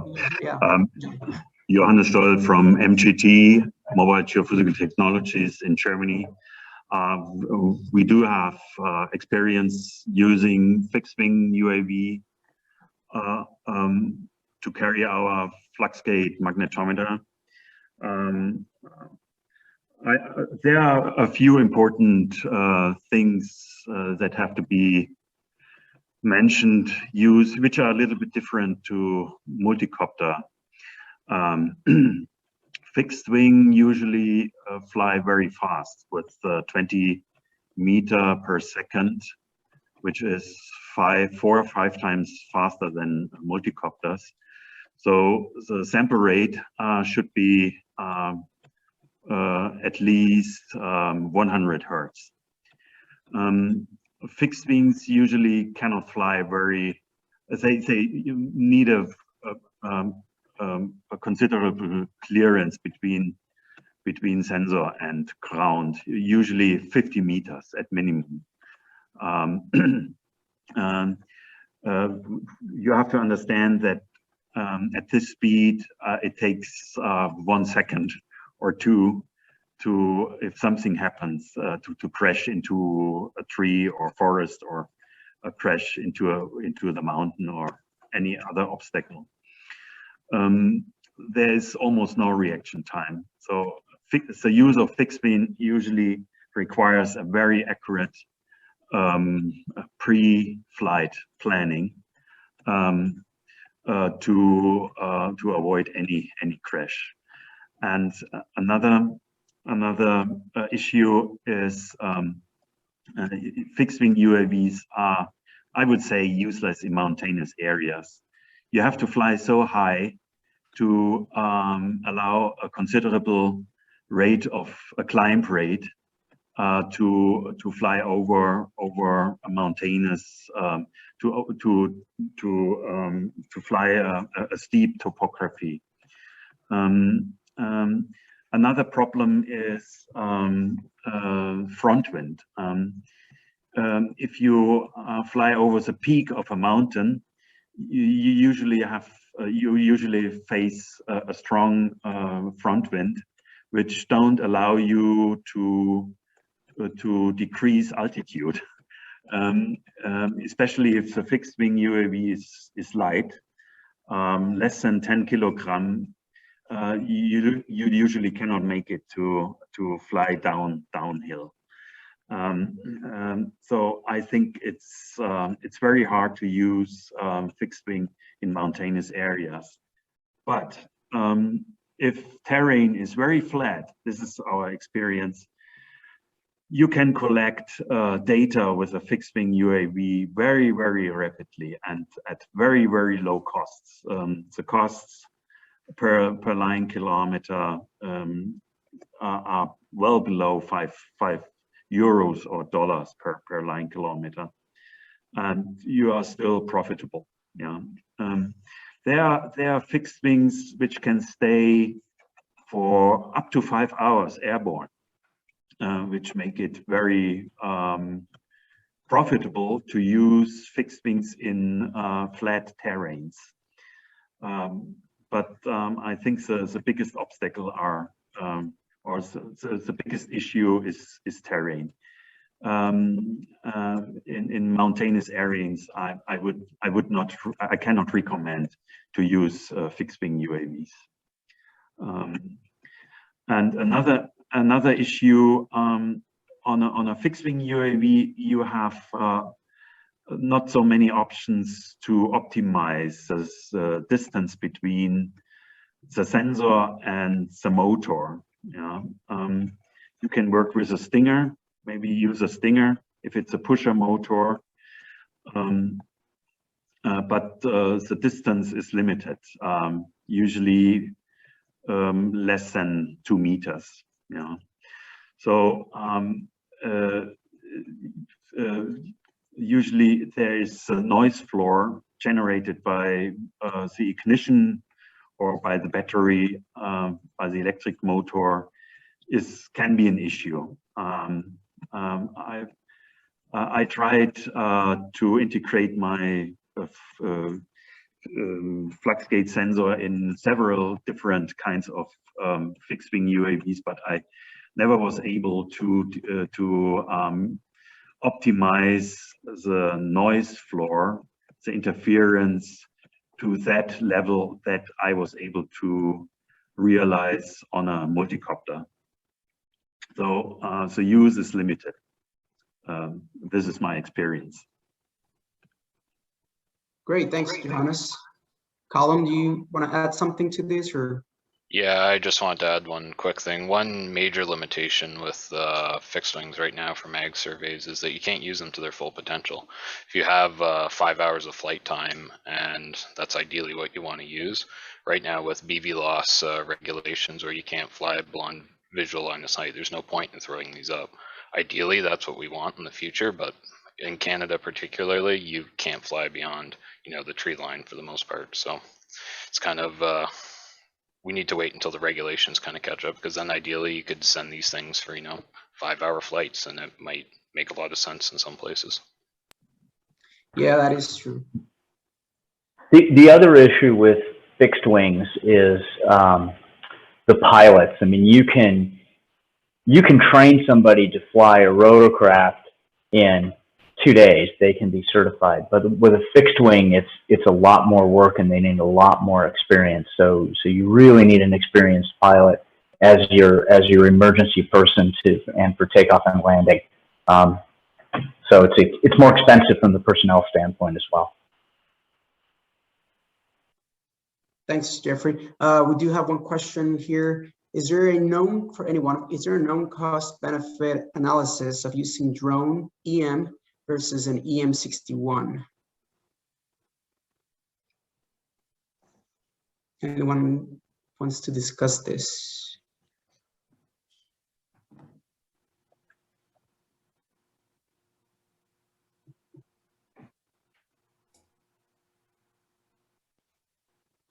So we're comparing, I guess, yeah, drone EM to EM61 ground.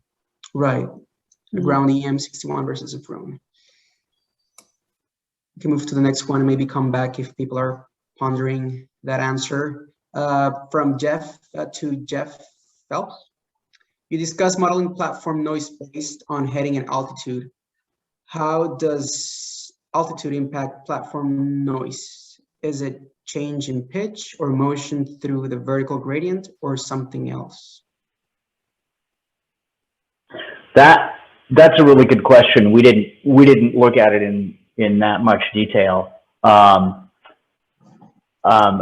Based on the data that we have for how much the UAV was moving up and down, I think it's going to be largely altitude based, and we didn't have significant gradients in the area, so at least for our study, it wouldn't be the gradients.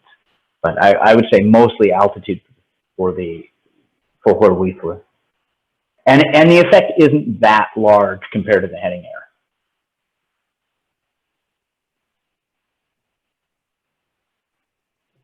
Sounds good. I think we're coming up to time. There's still a couple of more questions. Should we do one more and then wrap it up? Yeah, sure. Yeah, I'm sure we can. Yeah. Dennis has a question. He wants to poll the group. Dennis has a question. As someone just getting into UAV geophysics from mineral exploration to complement our ground and helicopter surveys, I've been told quite often to be prepared for crashes, which I'm taking seriously. But with this group assembled, who have considerable experience already, how many crashes have folks experienced? Perhaps take a vote or give your feedback. Anyone have a crash recently?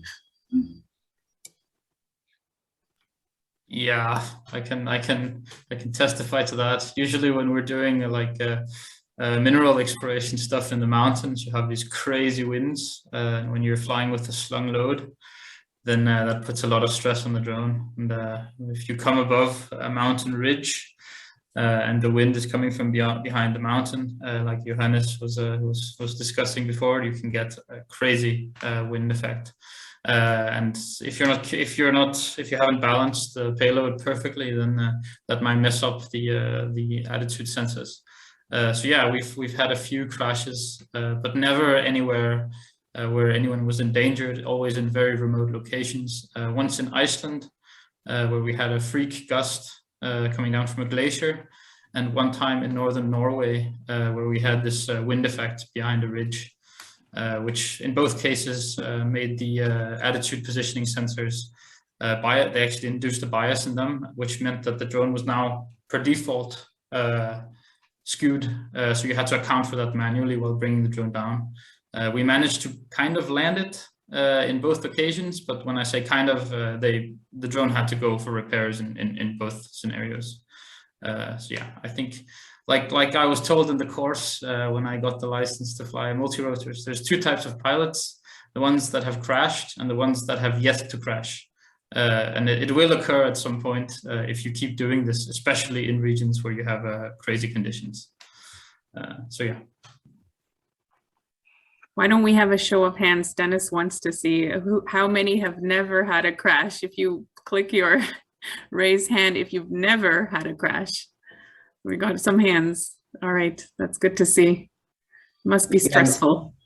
Yeah, it is, especially when when you have big trees and you lose communication with the drone, then you gotta kind of, if the drone stays up there, you gotta find it and try to get back with good connections with it to try to bring it down. So there are some drones that have been good for that. They stay while you're finding them. Others you just come down, especially if they're running out of low battery. So it's a lot of factors, like Mick is saying. Maybe I should add that this is when you really stress the drones. So what we were doing here is really research where we were intentionally really pushing the limits. So in like day-to-day situations, it's not as evil, I would say. The environment can be worked with. Richard Bertin is saying we call those hard landing. That's right. It must be painful to watch. Well, I think with this is good timing. I mean, I had something to add about the question about the crashing. So one of the things that we learned almost the hard way, but we didn't crash, was the fact that when you're towing some of these payloads or attaching them to your drone of choice, you always assume that you have the certain amount of time left, that if you're using, say, a GGI platform or any of the others, they give you time, like how long have you got left on your flight? Be very, very aware of wind, because if you are starting your survey flight upwind and you're looking at, oh, I can get my drone back, you're still within visual sight, you bring it home when you think you've got plenty of battery, that added payload, which acts honestly like a sea anchor, essentially you're not going to make it home. So just be really, really careful with what you're towing behind your drone and how much battery life you've got left. That is a great tip, Mel. It's definitely something you see, you see it everywhere. So to keep in mind. Great advice. Well, as we wrap up for today, does anyone have any last questions? I do see some hands. I'm not sure if it's from the crash poll that we did a few minutes ago. If you do have a comment, please unmute yourself, and it's the last few minutes to make a comment or question. Maybe it's interesting to report about a crash we had last year in November in Norway. It's I think for the community, it's quite interesting to tell you that above a certain latitude, I think it's 63, it's very hard to find in Europe, in Norway, to find a digital surface model. We found one which seemed to be quite reliable, but finally we had to we lost one drone due to a gap in the data. So for a few hundred meters or almost 1 kilometer, the drone didn't know where it is. Now, of course, it knew the coordinates, but there was no information about the topography. And in this case, the drone changes to another mode and flies on the same altitude straight forward.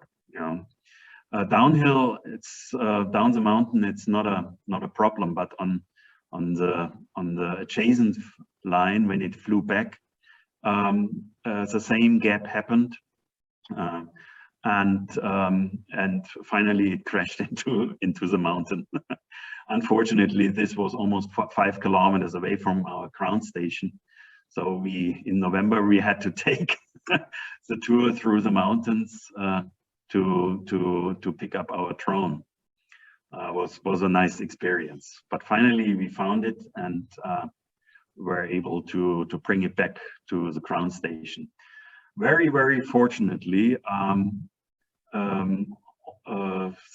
magnetometer, the sensor was not broken. It was still running when we found it. And this, I experienced a few crashes in my career as a drone geophysicist. But I have to tell you that I never lost any instrument. So I think we all are on the safe side, even if it crashes from 50-meter altitude.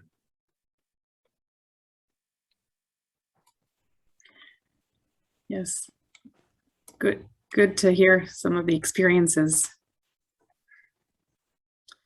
All right, another tip, sorry. Go ahead. I was just going to say another tip is to put something highly visible on it, because I mean, if you lose it in the boreal forest or something like that, you might have, 100 meters that you're looking for it, and it definitely helps if you have something highly visible on it to pick out from the trees or the ground or something like that. Good idea. Put a bright yellow jacket on it. Okay, well, we've had some amazing discussions, some great feedback, and it's nice to connect with everyone in the industry. We're done day 2 of our 4-day conference, and tomorrow some more interesting talks, introductions on EM and seismic. Definitely come in and stay on top of it with the agenda to see what talks are coming up on tomorrow and Friday as well. Some really interesting stories. And we just want to say thank you again for taking your time to participate in this event. We look forward to seeing you again tomorrow.